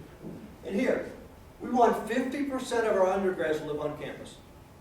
At Guilford, it's like 75%. We need capital for 250 to 300 beds, new dining, campus ambience, support facilities, and we need to take on debt for academic residences, but what about our academic needs? Schools with unfilled capacity are in a great position because you don't have to build buildings. You don't have, you've heard about the glass ceiling from many groups. There's what I call a concrete ceiling for many colleges. You can't grow the college or a program more than X because you don't have the facilities for it. And that's what you're going to be talking about a little bit this afternoon, I think. Right? And of course, the indicators, right? 304, here's where we started. 04, 05, 05, 06, and the classic ones here. Full-time enrollment, graduation rate, diversity, students of color, admissions, cost of the students in terms of the discount rate.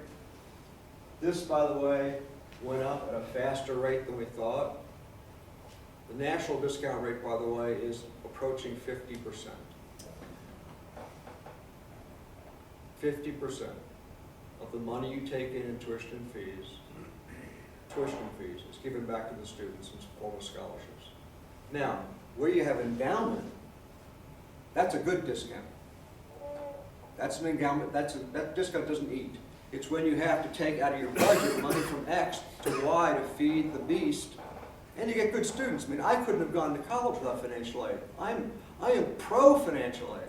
Just you can't keep increasing the financial aid to the breaking point because then there's nothing to spend on the faculty salaries or on the infrastructure that you're trying to do to maintain your competitiveness. Faculty, finance, we looked at the operating margin as a percentage.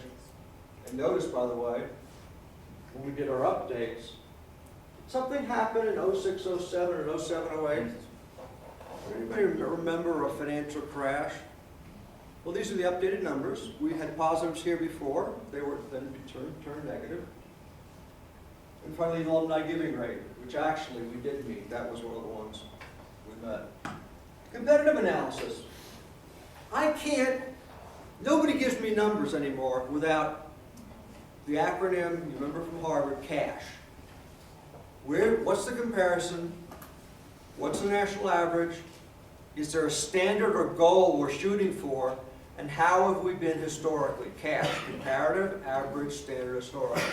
So here, we have the most recent against the goal. We have the peer average and with the aspirant average. Would you, Ken, would you talk for a minute about what's peer and what's aspirant? Sure. How you got your peers and how you got your aspirants? One way to, peers are people like you.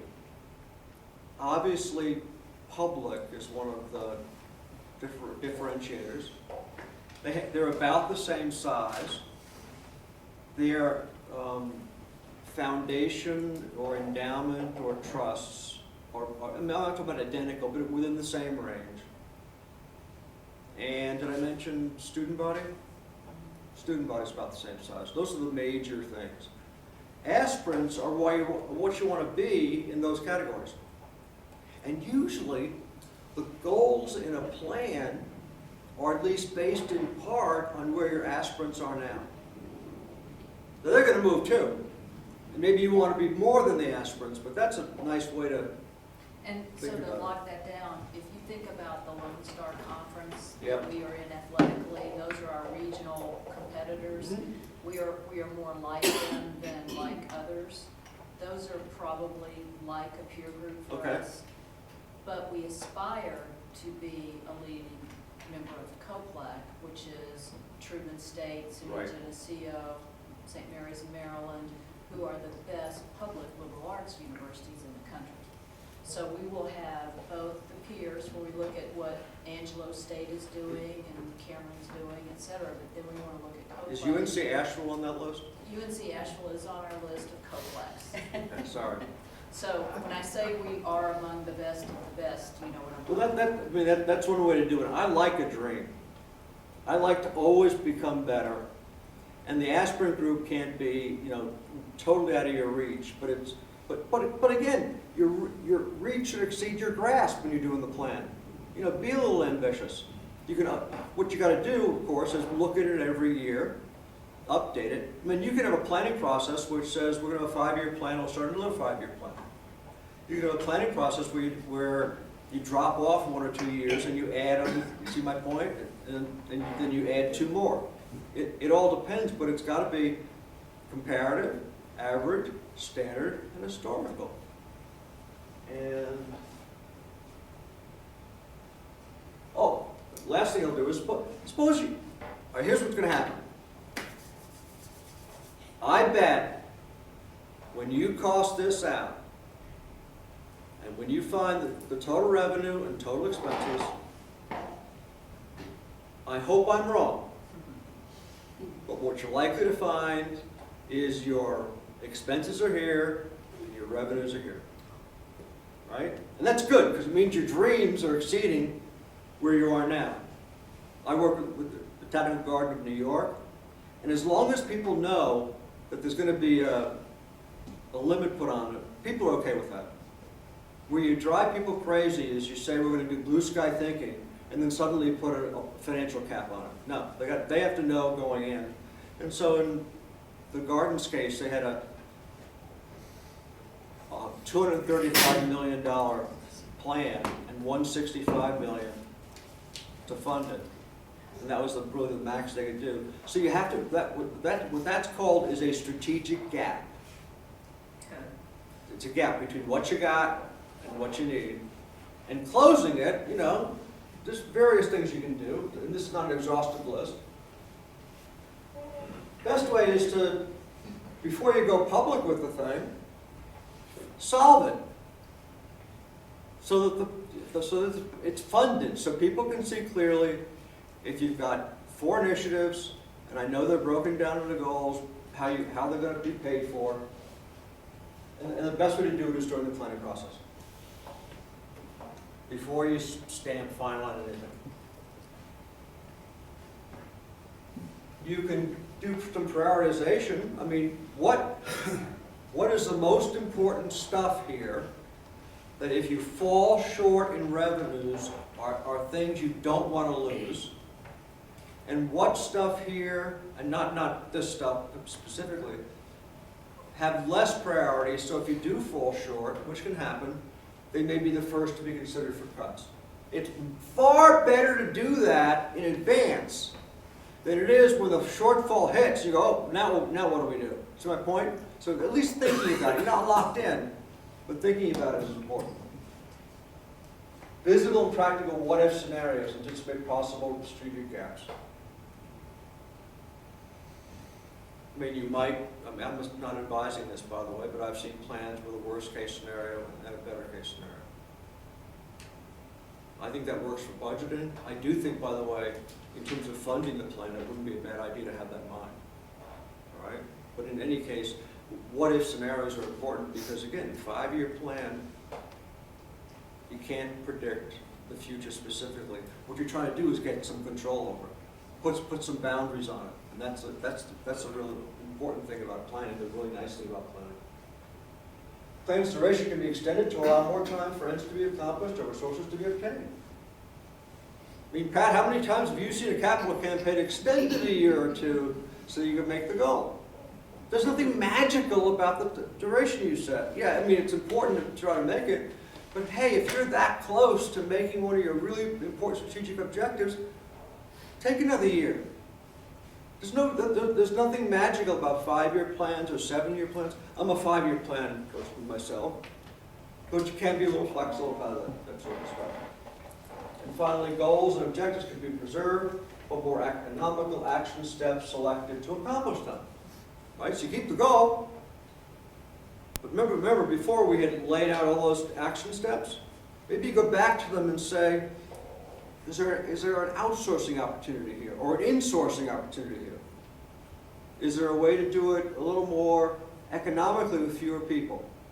That's another way to close the gap. And the gap's going to occur. I hope it doesn't, but in most places, expenses are here, revenues are here, and your job as trustees is to sign off on something in which they're relatively equal.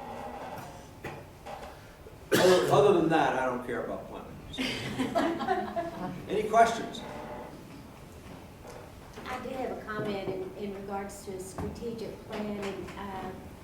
My understanding and exposure to this in the past has always been it's a working document, so that you revisit regularly, and that your priorities could possibly shift as a result of circumstances, and that I think our job as the cheerleaders of Midwestern is to recognize that it is a working document, and that if something happens not to work, it's not a negative necessarily. It's just that we're going into a different direction. Right. A 5-year plan to me is always difficult to. I thought we were in the terms of thinking in 3, 5, and again, in an institution, I assume it has to be more, a little bit a longer range than in other agencies. But I do feel like that's something that we need to consider, that it is a working document, and it's not a failure if we don't meet some of those. I mean, when you do it, you're pretty comfortable that you can do it. But you got to leave yourself open for unexpected eventualities later on down the pike. What you don't want to do is say, just this is what we threw up against the spaghetti against the wall, and here's what's here. Right? You're not saying that. We really thought about this, and it is a working document. But for now, this is the direction that Midwestern has chosen to go in. And come along for the ride. It's going to be really exciting. And the failure is if you don't designate someone who is responsible for that Yes, line item. yes. And don't make the president responsible for too much, by the way. That's an emeritus saying. Well, yeah, since you made a comment, I'm gonna ask a question, and this is maybe a little bit off track, but I'm gonna ask it anyway. For a day and a half, I've sat here and listened to an overriding factor in every decision we've made, and every bit of planning we've done be, we've got to get to Fort Worth.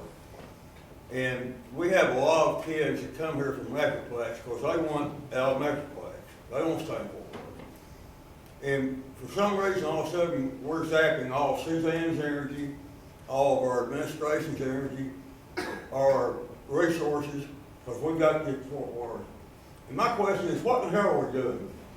We've got enough going on here. Why is all this suddenly overridden everything we're trying to do on this campus? Would you like me to answer that? What I've talked about publicly, Jeff, is that we serve a very important population here, which is a residential student, and we have growing graduate programs, but our focus is really an undergraduate residential experience.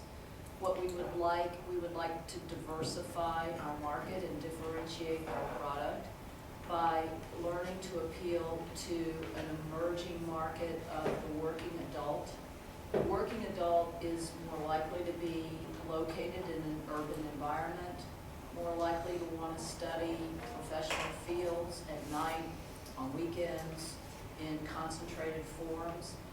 So we are less likely to attract that part of the market. And many places like us reach out to that market because you can deliver a really great product at a lower price, and you can have more revenue to reinvest in the expensive undergraduate, residential, liberal arts education we offer. So the reason I'm putting it forward as a suggestion is that I believe it will enhance our ability to make this a better place, and it will offer our great services to a market we don't serve, which is a working adult. So we would be limiting ourselves to courses and programs that students are less likely to take here. And so it's not a duplication, it's an expansion, and that's what's helped all the other small regional universities grow, and we are being looked at suspiciously in the state right now because we haven't grown. So that's the one thing I'm trying to change by being here. I love Midwestern State the way it is, but we need to ramp up our growth. This great staff has done everything it can to grow here without that, and I think that's the missing part of the equation. Who is looking at us suspiciously?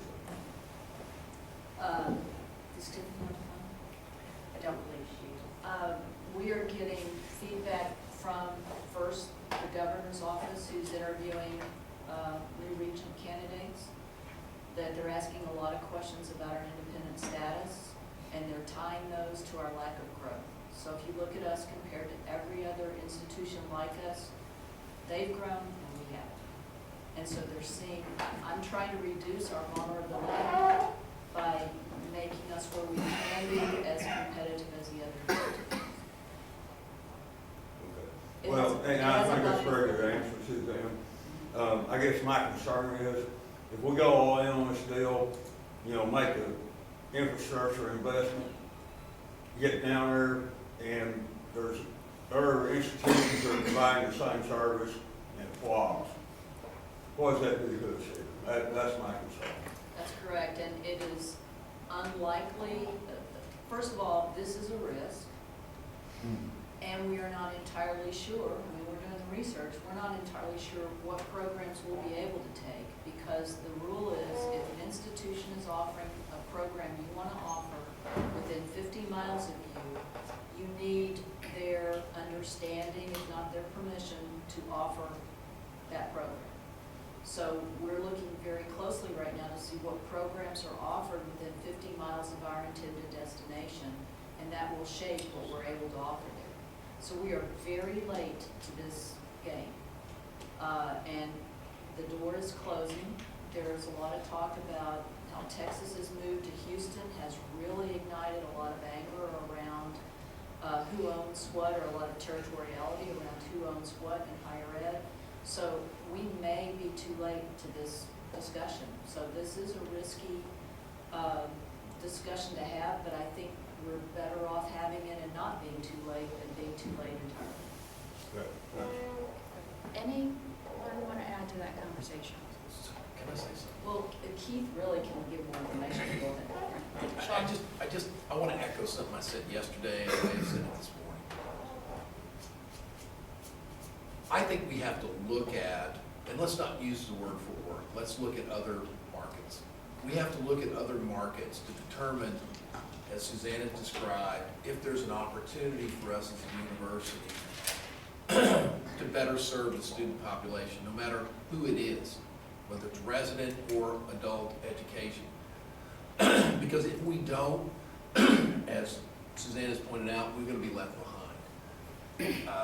I'm living in the Metroplex. I see every day those universities penetrating that marketplace. North Texas, Tarleton, you name it, they're doing it. If you go down to Houston, it's constant. University of Houston, and she mentioned University of Texas is now penetrated. That's what started some of this fanfare. A&M is all over the state.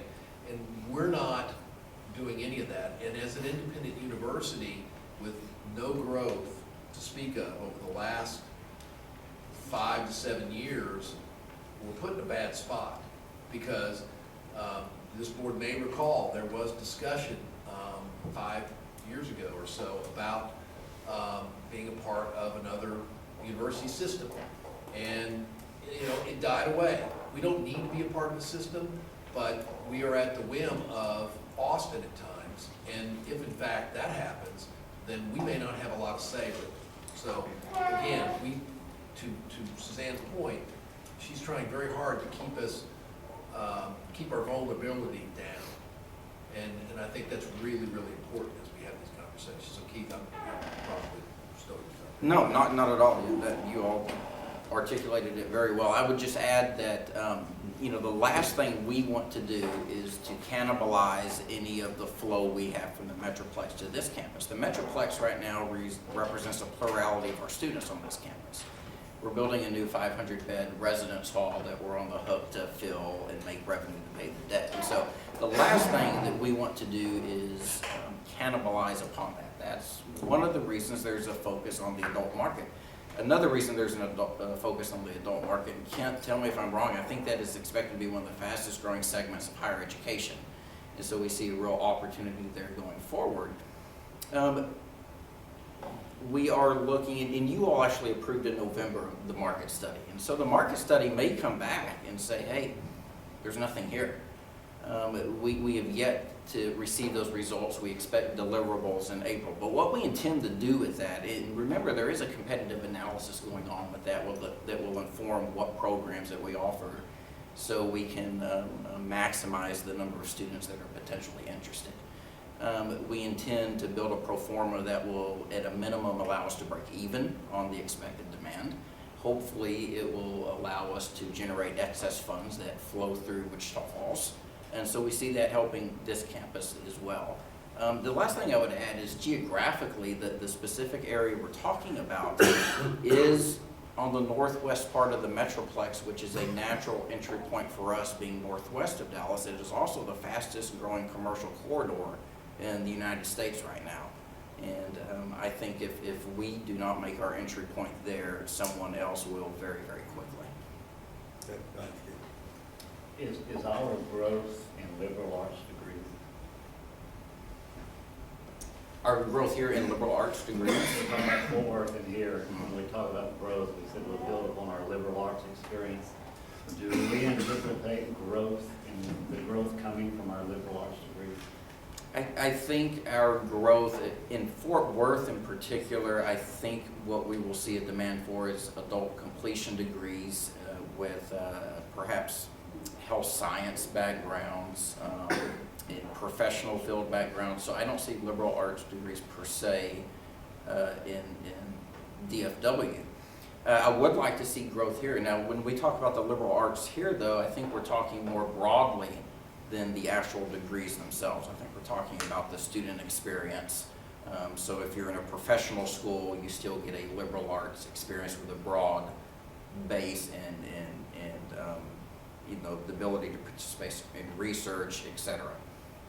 With that, I would like to see growth in our traditional liberal arts professions or majors here, but I think most of the growth, realistically, what we're seeing in the population is probably in the professional schools. Does that answer your question? It does, and makes me wonder about our positioning statement. And I actually disagree with Keith, because I think if we do it right, our top-selling degree in Fort Worth will be what's called the BAAS. So what happens is people go to work, they get a high degree of professional training in their work. You can actually give them credit for the competency they bring. What they don't have is a broad general education, and they don't have a bachelor's. So the BAAS gives them a liberal arts topping on their competencies that already exist. Let's say you're in banking or somewhere else, and if we could create a really strong outreach through our liberal arts bachelors, that's what working adults need. And then you will have maybe criminal justice and some medical professions, maybe the MBA and some environmental things offered. But I think we could really, if we can get past the competition, there's a competitor offering a BAAS in the area. If we can get past that competition, I think we could have a really robust market in that area. And I think you're absolutely right. I wasn't thinking the BAAS in that light, but you're absolutely right, and I therefore changed my position. Very specific. So I just want you guys to hear this, because this is important. As this thing has evolved, I have talked to different people in Fort Worth about this concept, and I have run into no less than 3 people, 5 actually, people that are in the situation that Suzanne just described. They all have undergraduate hours. They did not complete their degree for whatever reason it might be. And when I discussed with them this concept, you would have thought, and 3 of them went to Midwestern for their unproposed, but they didn't finish. The other 2 would just go to this. The point is, they were absolutely thrilled with this idea, saying, man, that would be great. Because I don't want to drive to Arlington and go to UTA, I can't afford TCU, and I can't afford Texas Wesleyan. I don't want to drive to Denton, but I could do that, because it would be an online and face-to-face situation that they could do in a timely manner. And all 5 of them said that they would do it in a heartbeat. So I just, again, the more I hear about it, and again, we got to get the study done, we got to hear more information, but it's just something, as I talk to those folks, it just got me excited, so. Sorry. Well, it's my fault. No, it's a good conversation. I thought we didn't have It's a good conversation. Well, just to circle back, Pat and I did this together. I mean, I've done this will be the 3rd or 4th time I've done this. I know how to do it. We know what it's gonna cost. You'll get a pro forma. It's not rocket science, and it's a very well-established way to grow enrollment and increase profitability. So it's easily doable if you get into the market at the right time with the right degrees. Absolutely. And Jeff, it was a great question. I mean, this was a terrific conversation around the table. And before we wrap, because I know there's lunch coming soon and we are right on schedule. It's ready. Is there any final comment? Does everyone feel good about the conversation that just I have a question. took place? Kenny, is that And you? yeah, and I think, Pat, we talked about this before, but we keep talking about COPACs and how that in our goal setting is very important as a liberal college. But it's my understanding that most of these schools are on the East Coast or the West Coast. We're the only one in Texas. Well, that's because COPLAC means you're the only one in the state. What does that mean? It means differentiation. Yeah, they're actually all over the country, and I can get you a list of where they are. They're all over the country. So we have Utah, Washington, California, Colorado. I don't think we have New Mexico or Arizona. We have Oklahoma, we have Alabama, Florida, Missouri. They're not all East Coast, no. My question is that designation, and I think it's great, don't get me wrong, I'm not being negative about it, I'm just wondering if, you made a statement that you want to see our university as one of the top. Correct. And if we're competing against that peer group of the Lone Star Conference, I don't see that goal meshing with what we're trying to do with Fort Worth. And you understand what I'm saying? I mean, is that the highest goal that we're striving for, or are we striving for our university to educate as many people in this geographical area as possible? That's a great question. COPLAC institutions are generally regional in their delivery of service. The reason I talk about COPLAC a lot is that they create measurable outcomes that are the type to which we should aspire. So they graduate more students, they have more residential students, they have better outcomes. So if you buy U.S. News and World Report this week, leading headline, the best liberal arts colleges to send students to, 8 COPLAC institutions are cited as part of those, and we are not one of them. And we should be. Do they graduate more students? They'll graduate more of the students who come to them, the Is that percentage. because they're getting a better student at that school? That could be true, and so are we.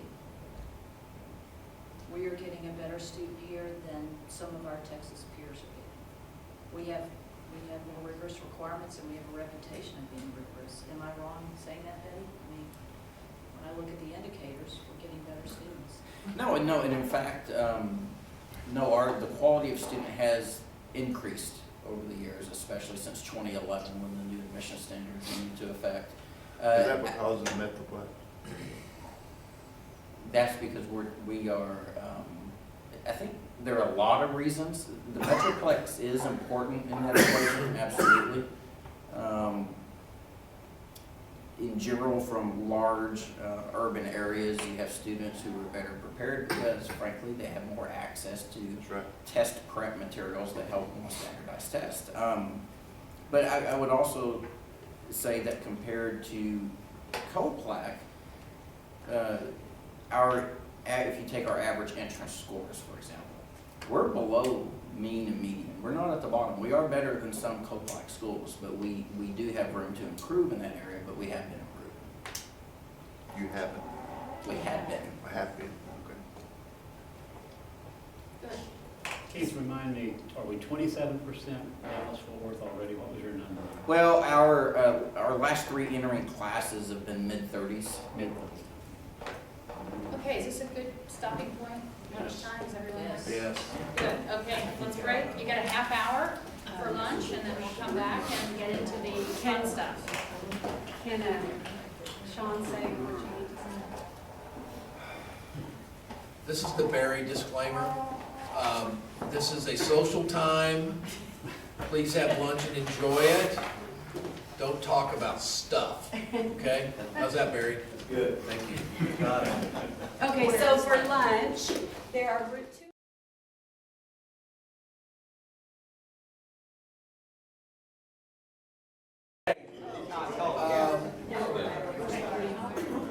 We're getting started. Pat, we're going to turn it over to you. Thank you very much. Hope everyone enjoyed lunch.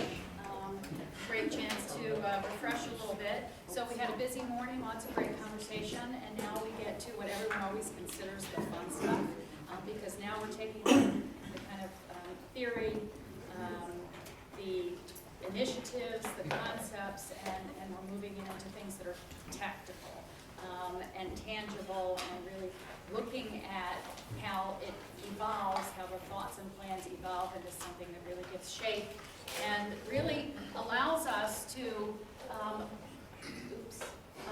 to tell in real ways the MSU story. What about Midwestern? And the reason that it's so important to the narrative is because you can see it, you can walk it, you can take people on tours. The campus is populated by students, faculty, and staff, but the campus is always here. And it's ever evolving, but it evokes memories, pride, spirit, and traditions. This is where things happen. And whether it's here or it's in new geographic locations, you're going to bring that sense of spirit and pride to wherever you go. It allows you to gather, engage, and inspire across generations, not just who's here now, but who used to be part. You've got almost 100 years, so you want to be able to do that. And it's the emotional North Star for alumni and donors. So this is the place, this is home base, it's the mothership that you want everyone to come back to. So it provides an intersection for honoring the past and embracing the future with passion. Who was part of building this institution? Got a 100-year history. Who were the donors? Who were the key stakeholders who helped build the institution?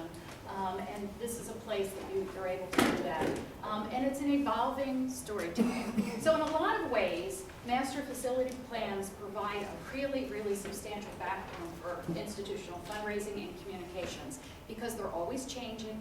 They always provide opportunities for stories. You're linking the academic programs to, and students and faculty and staff to a space. It gives a framework. It gives a canvas for ongoing progress, accomplishment, and transformation. It's visible. It's a visible demonstration of transformation. So we've talked about the comprehensive campaign, and launching it now supports or thinking about it supports a story for excellence and moving forward. Dr. Shipley, talking about the transformation, the evolution of campus. Would you like to say a few words? Yes, I just wanted to tee this up. When Debbie and Pat and I put this last part of the retreat together, it was really important to me that we started our handout with the plan that existed when I came here, and that we were able to show how the placement of buildings that are part of the priorities today deviates in some way from this previous map. But I have to tell you that we would not, in my opinion, be able to be sitting here at a retreat less than 6 months into my presidency if you had not done this plan that we are deviating from. And I think it's emblematic of this entire process that if you don't have a plan as a starting point, you can't deviate from it. You can't move forward quickly. And so the fact that a group had come in a year or two ago under your auspices and looked at where the utilities were, where the traffic patterns were, where buildings might ultimately go. Because we had that as a starting point, we were able to work from that. And so I just wanted to say what you're going to see next is not a negative statement on the fact that some work had already been done. It's only possible because that work has been done. And I just wanted to make sure everybody understood that, and I'm excited about it. Great, so the starting place, the vision, the conceptual planning, all the work that was done in 2014 was the starting place, and then now moving forward. And our content expert is Kyle Owens, AVP for facilities, and Kyle is going to, where is Kyle? There he is. Do you want me to? Thank you. Kyle still has a job today. You give the guy with a deep voice with no voice inflection the after lunch crowd. I'm trying to go fast. But he's the expert. He knows this stuff. Okay, well, this is obviously the master plan that we had about a year and a half ago, or 2 years ago, I guess. Wasn't going to spend a lot of time on it, but Hey, can I just, for clarity purposes, can we call that a concept plan, please? sure. Conceptual vision. There you go. Perfect. Okay, sorry. Cindy gave me directions on how to use these. You know, just point there. Okay, this slide shows the projects we currently have underway, obviously the housing project. Just And- go slowly to orient everybody if they don't know about this. Okay, I'm sorry. Show them where the Sykes House is and show them where we are. Okay, the engineer in me says always look for the north arrow, so what is that? That's not helping, I got I got it, Kyle. All right, thank you. Sykes House over here, land, we are right there at Dillard, so Killingsworth, Pierce, the athletic fields, and the softball fields obviously been completed after we saw the slides yesterday. What we're hoping to do, or get started on, or complete before school resumes in August, would include upgrades to the dining facility, Shawnee Theater, over the next 6 months or less. And we're starting on the Fine Arts edition of Mass Comm. That should kick off here, thanks to y'all's approval yesterday, early next month, the latest. We're also going to move forward with the West Campus Annex parking lot expansion, and then, of course, the athletic fields on the north side and the south side campus. And as we go the next 3 years after that, we kind of run into some domino issues, and we're obviously just adding each of these to the slides rather than leaving the old off, so it can start to get a little jumbled looking, but I think it helps you see the eventual picture. We'll start with the health science building. I think most of y'all realized it was going to go in the parking lot between, or just northwest of McCoy. Next thing we'll do is to move facility services onto the southeast side of campus, just east of Sykes House. After that, we'll do some, add some green space and landscaping by closing down part of Council Drive. Then we'll move into our ADA and fire marshal issues with Hardin, Boland, Moffett, and Fine Arts. Can you show us where facilities and vehicles are now? I'm sorry, we are, that's the Daniel building. This lot right here is our yard, as we call it. And then Daniel is where facilities house Yes, house now? yes, I'm So sorry. that frees that space up, right? And- Yes. And show them where the Captain House is, so a lot of people are thinking that new facilities location is awfully close to Sykes House, but it's really well hidden and it wouldn't be visible as you drive in at all. There's a lot of vegetation on this side of the Yes. property over there. And the Captain House is right underneath the darker red, right? Yeah, it's right there. Let me see, is it shown? There it is. Obviously, we're going to be a larger footprint than the Attorney Commons, but again, with the vegetation that's in that general vicinity, it should help. How did you say that's where the fraternity, Commons is the name of that's the building? it. Yes, sir, that's All right. what's under there. We're gonna get rid of that. Right. Got it. It's an older house. Yeah, yeah, it is. Okay. Then in the FY 18-19 timeframe, really when the dominoes start to come together, or start to fall, I should say. Because at that point, we could move into, or start the renovations in the Daniel building to be able to house some of the fraternity and sororities. At that time, health science building would be online, and so the Goodwill can be renovated. Once it's renovated, there's some organizations within Clark Student Center that can move to it, and so there'll be some minor renovations inside Clark Student Center. And then we'll also have, at that time, the counseling center and the occupants of McGahey Trio would have moved into Bridwell, so we can demo those older buildings and create a parking lot beside the new health science building. And then when we get into FY 19 and 20, we're looking more at addition of the sports complex, kind of that whole quadrant over just west of William. It would include soccer, football, and potentially track on it. And lastly, I should have said, tennis courts would move prior to that. And to kind of finish it out, we would show the soccer field would go away because they would now be in the sports complex. There is the parking garage would go here with buffered by housing on either side of it. And because the police station would have been relocated to the parking garage, we'll be able to go ahead and finish out this parking lot to create a little bit more over there. I believe that's it. Any questions? So can I point something out to the board? Sure. This is still conceptual. I mean, this is not, this is just the latest thinking. I don't think that there's anything in this that says this is what we're doing in Stowe. It just says, hey, this is where we are today.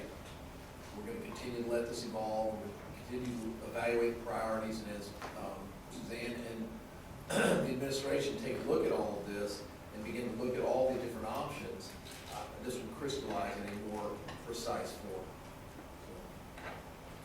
Can I address something real quick? I realize this is conceptual, but I think something we need to look at is when you're gonna add that sports complex, you take away all of the rec fields and all the rec space, that there is a student paying for that. So I think that's something that needs to be considered. Where is this rec field space going to be? Sure, Keith. I can address that. Make a very, very good question, a very good observation on that. What we're thinking right now is that when a parking, well, two things.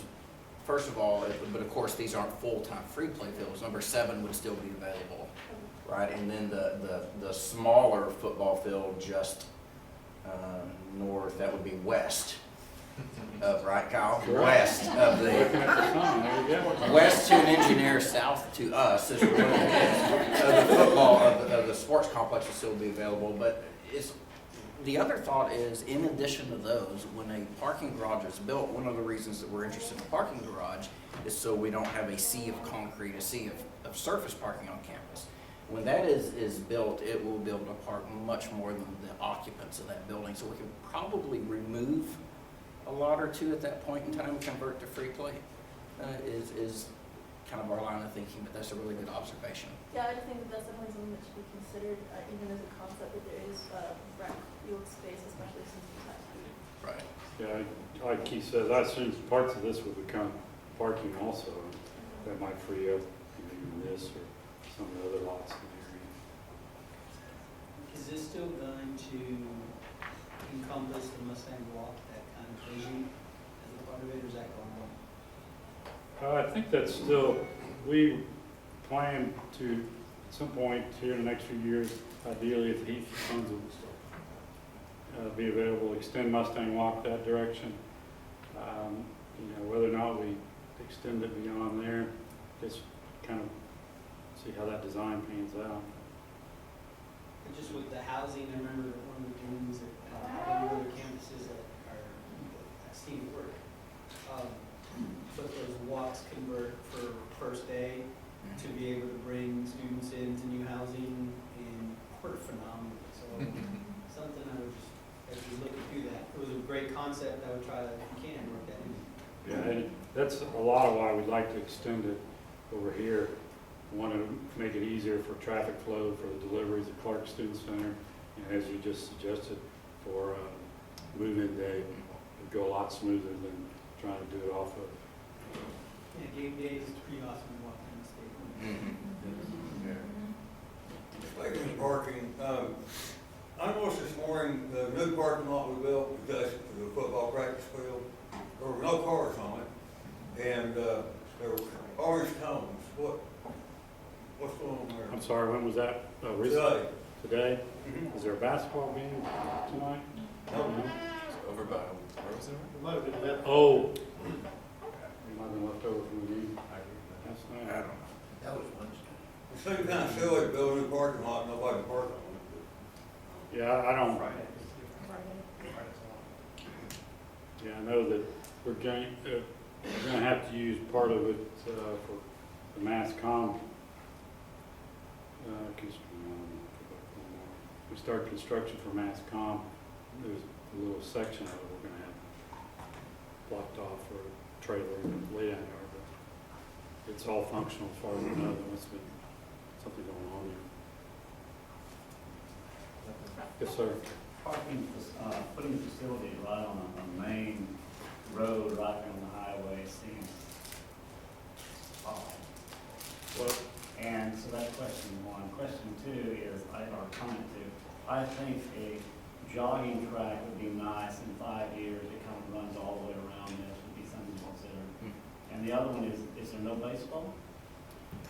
I'll take those one at a time. We talked about when this goes in, we'll probably have to put some type of not thoroughfare, but some type of road going behind Sykes' house. There's kind of a dirt path there at the moment that we try to discourage people from using. But, because you're right, our carts, it'll be difficult to come across here and cross. No, I'm thinking of ordering on tap. You've got facilities there on tap, and it just, wouldn't we put something that's more a showpiece for the university right there on tap? Oh, I see what you're saying. Well, I think the thought is this is off the beaten path a little bit more. Yeah, but it's right on the main, right on the showplace road, right next to the gate, coming in. Yeah, one of the issues we're having with facilities right now is the location, is they have their deliveries, the carts in and out, buses, I mean, all of that's going right where the students are walking every day. Matter of fact, we had an incident the other day of a student kind of whipping around, and they were on the forklift, and the forklift hit the bumper and got a little hole in the bumper. Everybody's fine, no big deal, but you just can't avoid it because it's such a busy place, and it's right where the kids are walking. So to get it kind of off campus and not on the main campus is what a lot of places try to do. Another comment, in 5 years, we're not utilizing all this area on, is that Hempstead, all those houses we bought in there that we have? Right here? Well, I was thinking of near Taft, don't we own those houses from Taft on down? No, it's just these, I think 6 houses over here. Wouldn't that be better for facilities in terms of getting away from the campus rather than right on Taft? There's not enough real estate over here to fit a building and all the vehicles that we have. If we did that, we'd probably end up having to use a pretty large portion of that parking lot to keep our vehicles. In fact, we restriped our lot a few years ago, and we pretty much filled up that lot just with those. So I'm not saying it couldn't be done, But if we move the police station, that might be an opportunity also. right, but if we would have, the police station wasn't gonna move till the parking lot or the parking garage is in place. And so if we're gonna wait to do that, that means facilities, you can't do anything about Creek Housing until those other ones are in place. It just pushes the schedule out. Your major concern is kind of curb appeal. Is that what your biggest concern there I is? think it's driving appeal. Driving We've got appeal, people come in, we want them to come to university, and they drive by facilities on the way there. It's just, I know reflection about it. I was glad to get hurt. It might be a really pretty building, it just kind of seems odd that you would do that, that's all. And that's an identity problem to solve with the creation of the plan, so.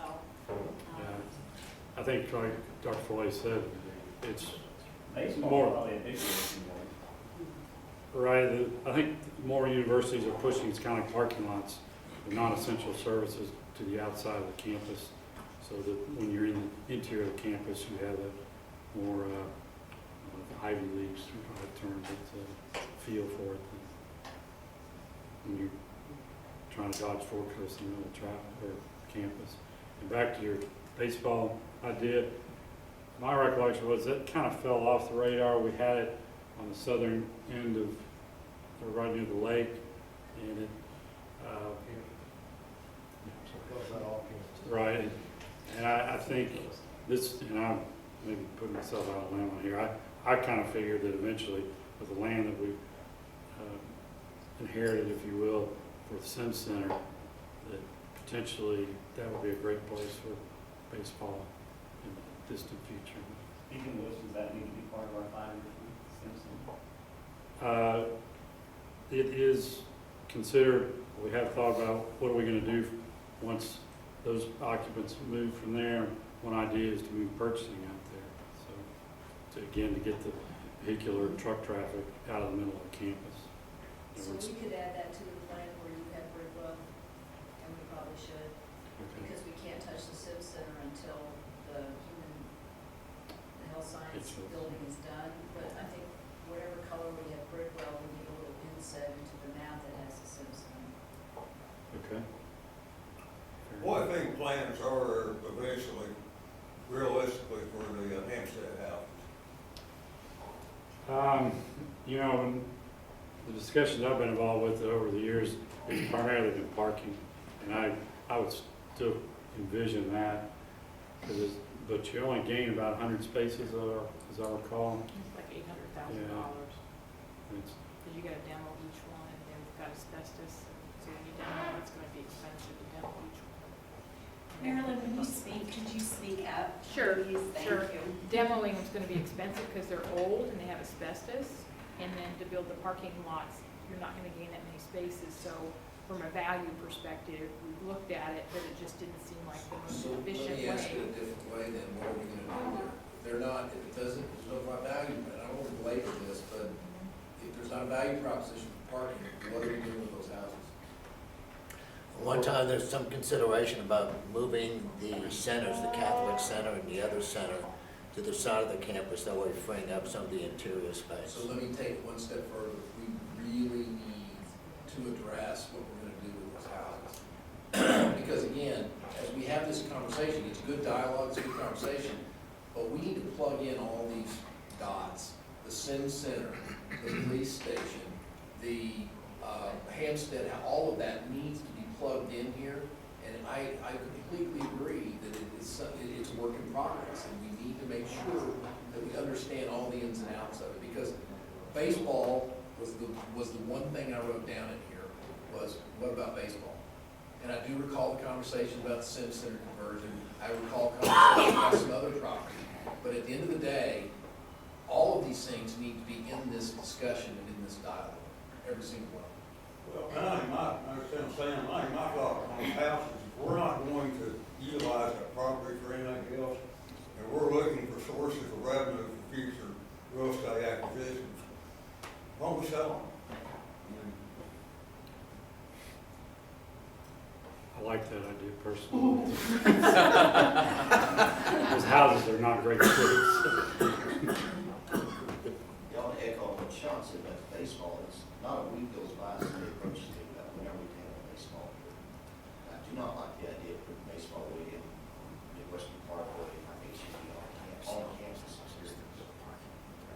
The reason baseball, at least about a year ago or 2 years ago, was put on the side burner, we needed about $6 million, and we were able to raise 3.1, and that was kind of the point where some of the decisions were made to push it back to later. Well, I think too, if you'll recall, not to be argumentative, but we had not done that with Kyle standing in front of us at the time. And I think several of us said, wait a minute, hold on, baseball's a great idea, but we're sticking a baseball stadium somewhere that we may have a use for something else later. Let's take a hard look at this. And that's what started this ball rolling. And I am the last person in the world to say we should shelve baseball permanently. I think that we should absolutely have an additional conversation about baseball and any other program, sports life, academic, whatever, any other program that will make this university better and great. And so that needs to be part of the conversation going forward, all of them. And I might add that, nothing that we've got in this plan really precludes us from ever putting in baseball down there. I mean, you can see that. I Charlie know, but it would be a larger facility, but Kyle, I can see Charlie, that. I'm sorry. Thank you. We all were we all were very interested in baseball, but as you see, and what Kyle has progressed through, we don't have any room for it. We have so many things we're trying to accomplish and need to do, and this is the athletic director talking. The last place I would want it is off campus. I don't see a place we can put it. I just don't. I'd love to have it. Maybe as we evolve, maybe something will happen that will bring that. So the original rendition though, Charlie, was that ballpark could go behind sites towards the lake. And if it could be put there, you wouldn't want it there. I didn't say I didn't want it there. What I said was that there's a lot of things that have happened between 2 years ago and now. Right. That have made not a less priority, but as equal a priority. We have a lot of things that we're trying to accomplish. Parking lot, number one. Parking deck, number two. Dorms, number two. I mean, I'm not saying something we haven't all. So let me also add this, because we keep talking about off-campus versus on-campus. And Suzanne and I had a conversation a month ago about the growing trend for universities to look at their options off-campus, whether it's a sports facility or an academic program. Because of the situation we are in now, which is landlocked, with very few options, we have to begin to think about things off campus. And I would argue that if it's within 5 miles, that's not off campus. I mean, that's just me. And I'm not advocating baseball be off campus. Don't disagree with what I'm saying. What I'm saying is we need to be looking at all our options, and we need to be thinking about what it means for this university to bring the programs to make it great here and where they go. So that's all I'm saying.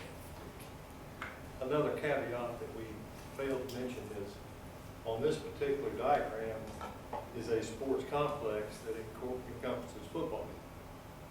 That's the very place that we had envisioned the baseball stadium to be. So, I mean, we have, for good reasons, we have added a lot of things, not just athletic, that have complicated this to the point that, Sean, your idea is almost necessary. I mean, we're going to have to do something. I'm the last person who would want anything we have on off campus. But our campus is landlocked, and we've got to start making decisions. That's just what it is. Sean's statement, I think we gotta keep it on the table, and, keep that on the population. Can I, give a different opinion? Baseball's a dying sport. Hey. If you don't believe me, go watch the high school baseball. Nobody shows up, can't get players. You know, it is a nice thought because it was Jesse's passion, and I understand that. But where we are and the things that we have, that has got to be way down the list, because I would venture to say you would not be able to field a baseball team at this university. Keith, do you want to respond to that? Well, I think, I love baseball, so, but I know I absolutely understand what you're saying. I think actually a question or a point that I want to make, but I want to ask Charlie if it's true, is if you do baseball, I think you could fill a team. I don't know how competitive it would be, but I think you could fill one. My question or my observation is that students don't often go to baseball games as they do other sports. And so if it is off campus, for example, I don't know if that really affects student participation. Charlie, you have a ton of NCAA baseball experience. Do you have any thoughts on that point? Since day one, baseball, if we were to have it, needs to be on campus to give the most convenience possible to a student who is on campus, hopefully, to go to that baseball game. That is correct in the sense that I totally agree we could have a great baseball program. I'm sorry, Kenny, that's very true. But I also agree to the fact that it will not be a well-attended sport. It will certainly not be well-attended if it's down in the city center. And that's what we are trying to do. The ultimate idea was we were trying to create activities on campus that involve our students. That was the genesis of this whole thing, and it just will not. Well, look, just everything that's being said about baseball is true, even what Kenny says to some extent. But I think, you what? No, right. So when I said to some extent, I meant that I don't agree that at college and high school level, baseball is a dying sport. I agree that from an overall standpoint, it may very well be. Maybe. But, and I'm not as passionate about it as you are or Keith is. But that said, I would make an argument too, if you look at the University of Texas, because that's been brought up today, their baseball stadium is, quote, on campus, baloney. It is not on campus. It's across the freeway from the main campus. So, Baylor's football stadium. no, Baylor's football stadium is on campus. Oh. It's across the road. It's across the river. Yeah. They donor generously donated about $100 million. Bill, it's close. It's on the same county. Well, it's not across the freeway, and they did create thoroughfares to get there. So, my whole point is, this is a dialogue that needs to be ongoing. It is a dialogue that doesn't just include baseball, it includes every program that we think is important to this university. Well, to piggyback on that, I mean, I just want to make sure, first of all, how many colleges in our conference play baseball? 8. Okay. Now, second thing is softball, it can be contained in a baseball stadium. Both teams can play in the same environment. Is that correct? Or is it not possible? Not today. They can't be converted? No. 200 versus 400. During this. If the complex, but it could be built together. So if we had enough footprint. We just built one at my school, and the mounds are now movable. They Yeah, actually moved the I could entire swear mound they were off. convertible, but. And it was built for baseball and softball. So I don't know enough about it to argue, but I know we just built one. So, I don't know. even if not, let's say it isn't or isn't, we don't know. And all I say, to your feedback on is just, I don't wanna lose it, to Mike's point, but in the second field, I think that these are the kinds of things, we talked about it back in track, I agree. we talked about, could we have a girls' track team and what it would do and the students that it would bring? I would argue that baseball is one of those types of sports. That it may be dying at the major league professional level, it may be dying internationally, but in, neighborhoods and high schools and middle schools, people are still playing it. There's select teams all over the Metroplex that people pay thousands of dollars for their kids to go and try it. So I don't think it's dying, but I think it could bring a lot of students, and it's something that I would just encourage you as you look at these footprints, the Mustang Walk, the environment, the residents, softball, baseball, on campus, off campus.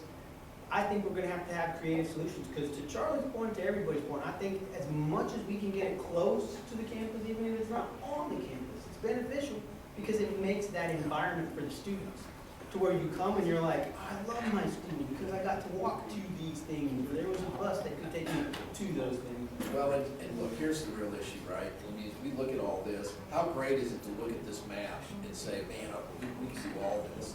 Oh, wait a minute. Hang on. Where's the money coming from? None of this stuff can be magically fixed today or tomorrow. We have to come up with plans. We have to understand what the programs are that fit into those plans, and we gotta find the money. Maryland's done a magnificent job to this point of helping us find money for projects that need to be done. But there is so many rabbits in the hat. Not Don't to talk about that. bunnies. As soon as I said it, I realized. Yeah, they don't need to drown. Everybody's over 6 weeks.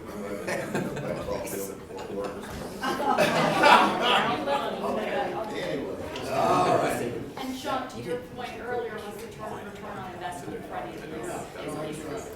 How you completely lost this. Baseball is the topic. Kevin's got something to say, I guess we need to. This won't finish like they're not. Were there more questions? Y'all all have this love fest for the football stadium. I'm telling you, I don't.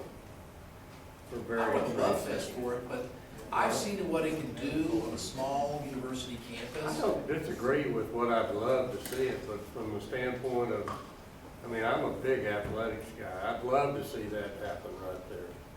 But as you mentioned, there's a tremendous cost to Oh, it. And gosh. when you take up that space right there Yeah.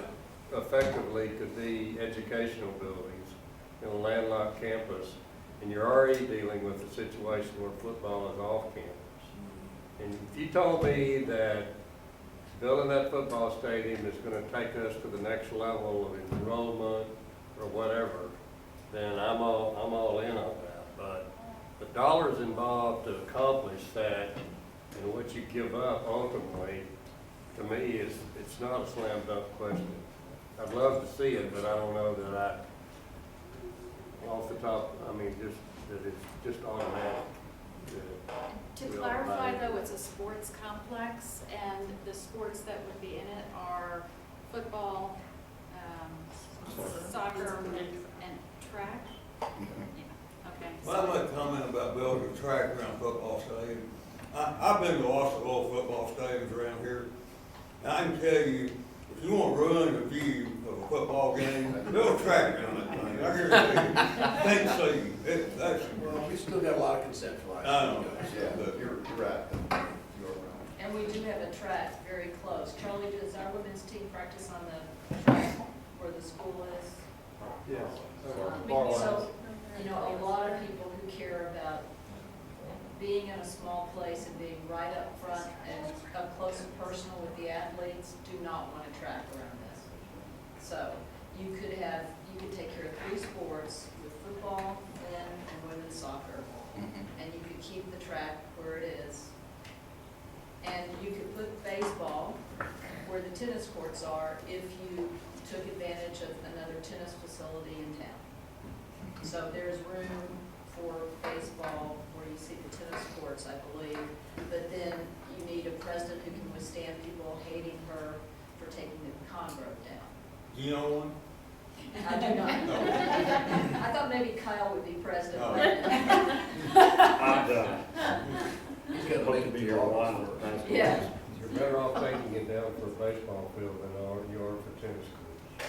Well, then they hit the baseballs into traffic and break windshields, and that gets interesting There you too. go. That's real. Do it, do like that.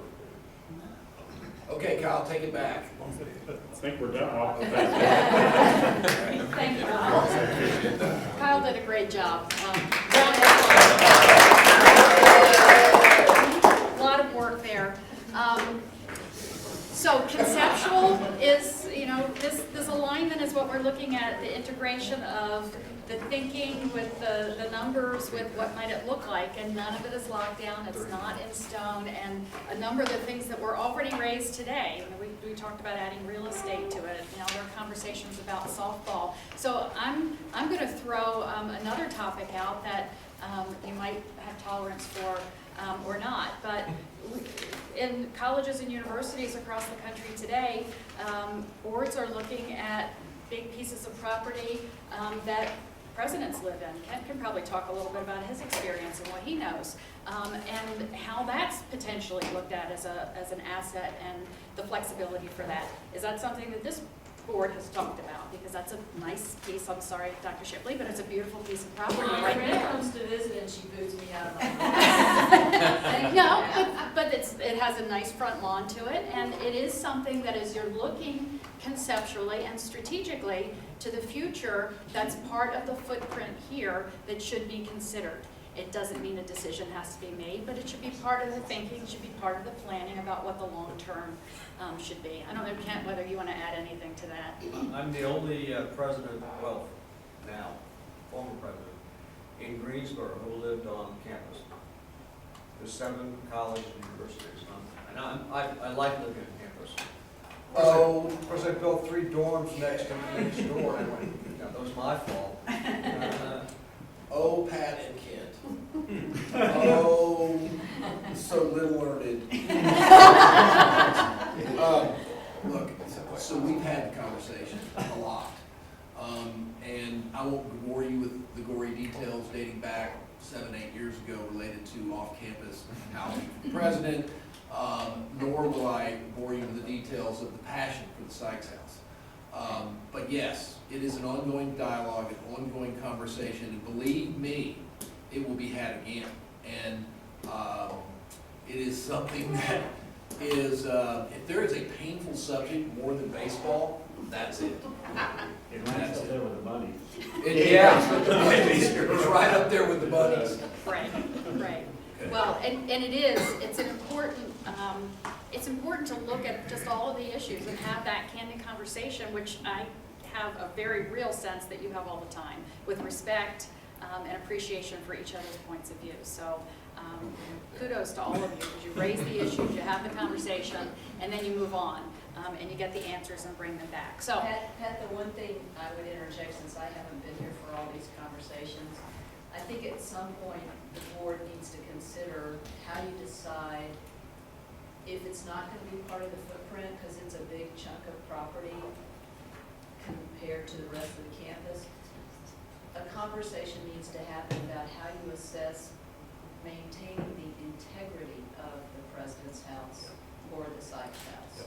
And so the reason I have been hesitant to put fields encroaching on the entrance, et cetera, is I don't understand what this community view is of the integrity of the house. So at some point, this group is really going to need to decide, is this going to stay for a long time? And if so, how do you guarantee the identity and integrity as you grow around it? That's all I want to get on the table. Absolutely. right, good. So that conversation will happen as time moves It will along. probably happen every time we talk about a project, just to be clear. Good. But I think though, it might be important, yes, it happens every time you move forward with a project, but just as there's a master facility plan, there's sort of a philosophical point of view about in it and integrity, as Suzanne says, and what does that mean? How does that influence and inform all the decisions that are made around it, or are there flexible things? I think Sam raised last night some issues about some hedges that might be moved or not moved, you know, and people's opinions about that. Are there flexible things that might be considered or not? So, you know, and that might be an absolutely off the table never, and it doesn't have to keep coming up, or it might be something that can. So I would say this, it's not an absolutely never thing, but this is such a passionate subject in this town and on this campus that it's going to take more than just casual conversation to draw a conclusion as to what we do here.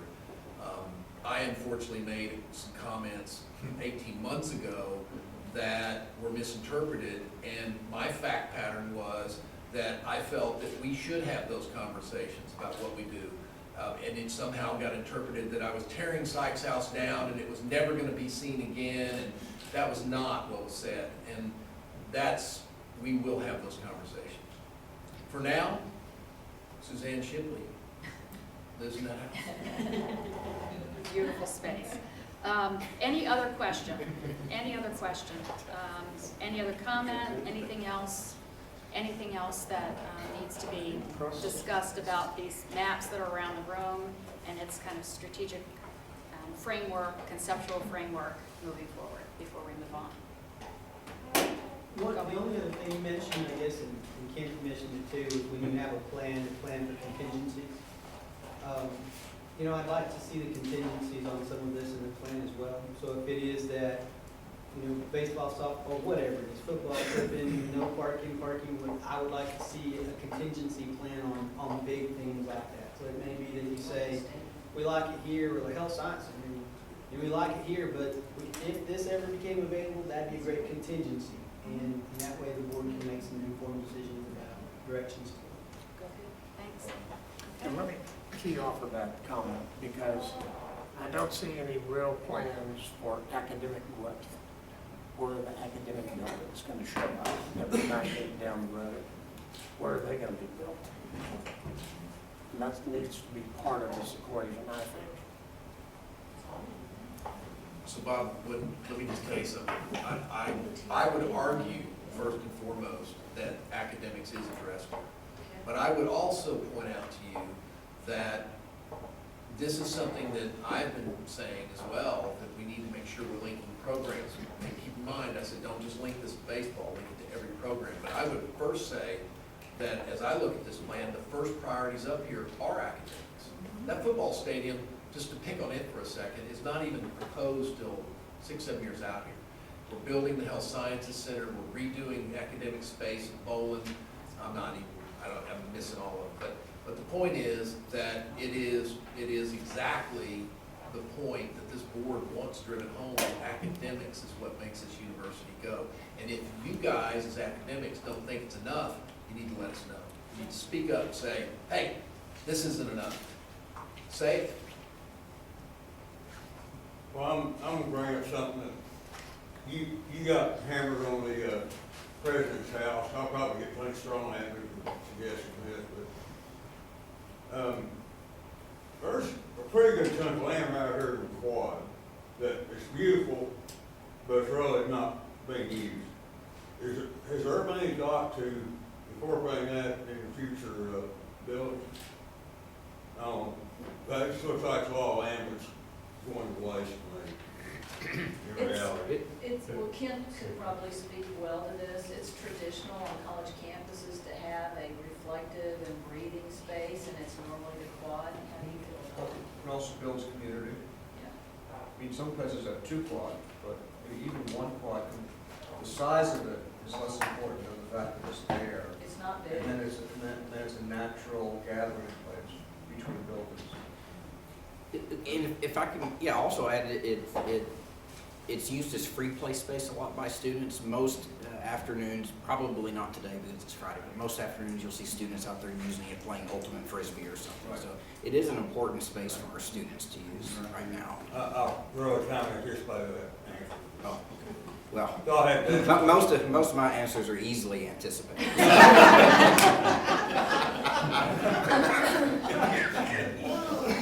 Wow. All right. Any last thoughts, or can we move on? Good. Okay, so here we are. We came through our sections. Important things, remember, and you've underscored it. You've all asked the good questions. You've had great dialogue. You've pressed hard on things. You've made your points really clear. This is exactly what boards are supposed to do, and you've done it, A+ across the board. This is concept. This is a framework. These are initiatives, and there's a lot more work that needs to be done. What was intended was the alignment, to see how one thing moves into another, to get started. You're on the path. And once the plans start, the research done, things start coming together, it's really important to monitor, evaluate, and adjust course wisely when needed. Kent spoke to that about when you're really doing the strategic budgeting, when you're looking at the costs and you're trying to do the evaluation, the comparisons. You do the best case or most reasonable case, worst case scenarios, and know what you're going to do if there's a strategic gap and how you're going to move through that. You embed board review into all your meetings.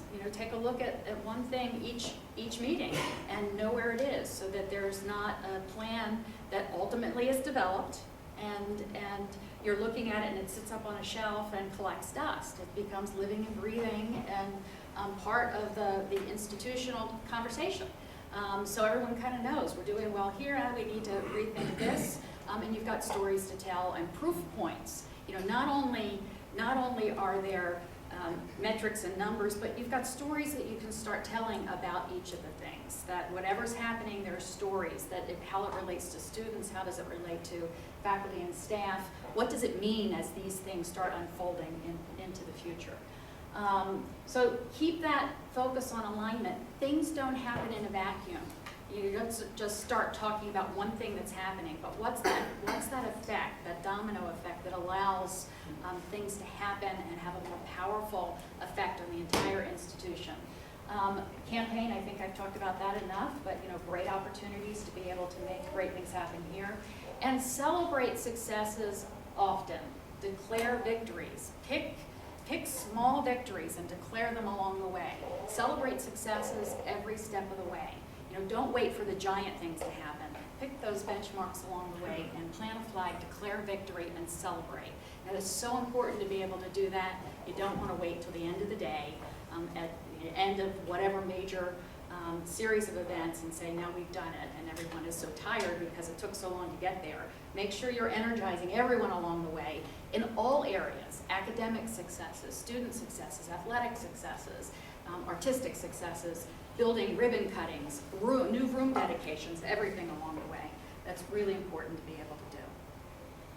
So, final questions. Anything else? We're good? Everyone good? Is everyone ready to leave and finish up with us? So remember, initiatives, a pathway, a framework, a blueprint.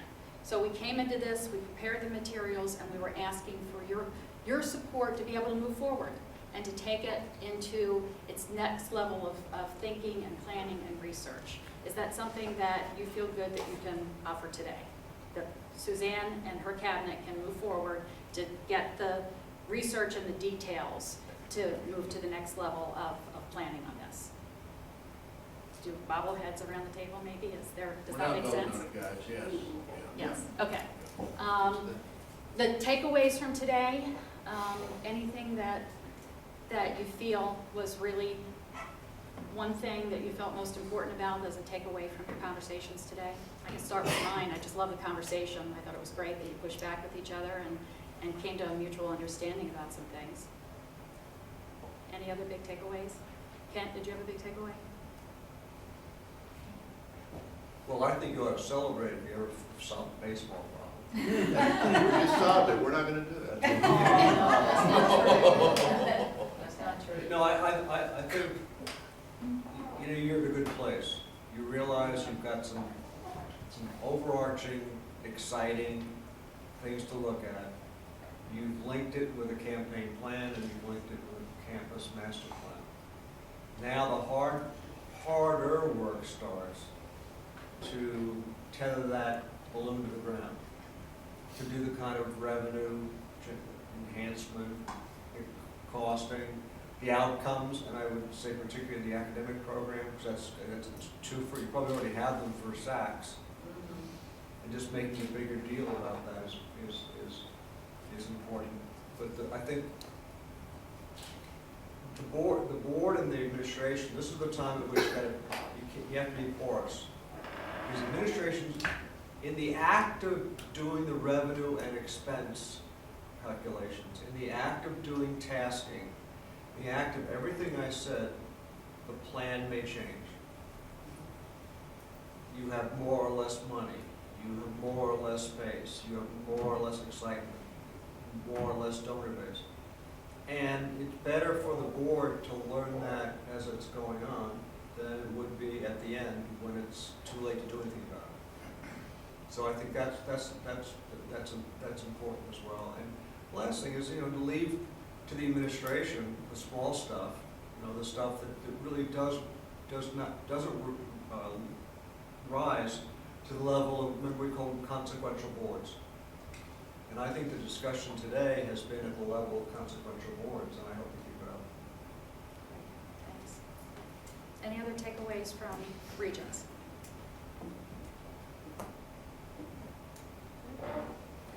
Well, thank you very much. Sean, I'll turn it back to you. Thank you guys for being here. I think it definitely stimulates thinking.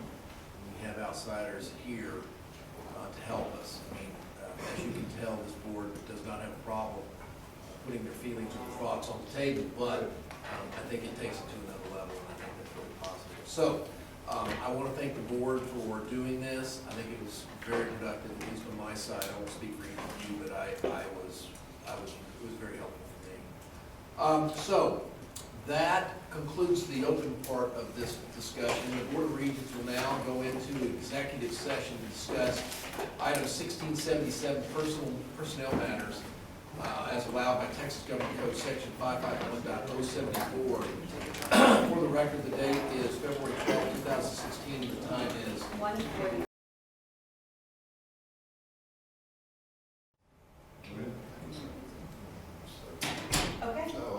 ready?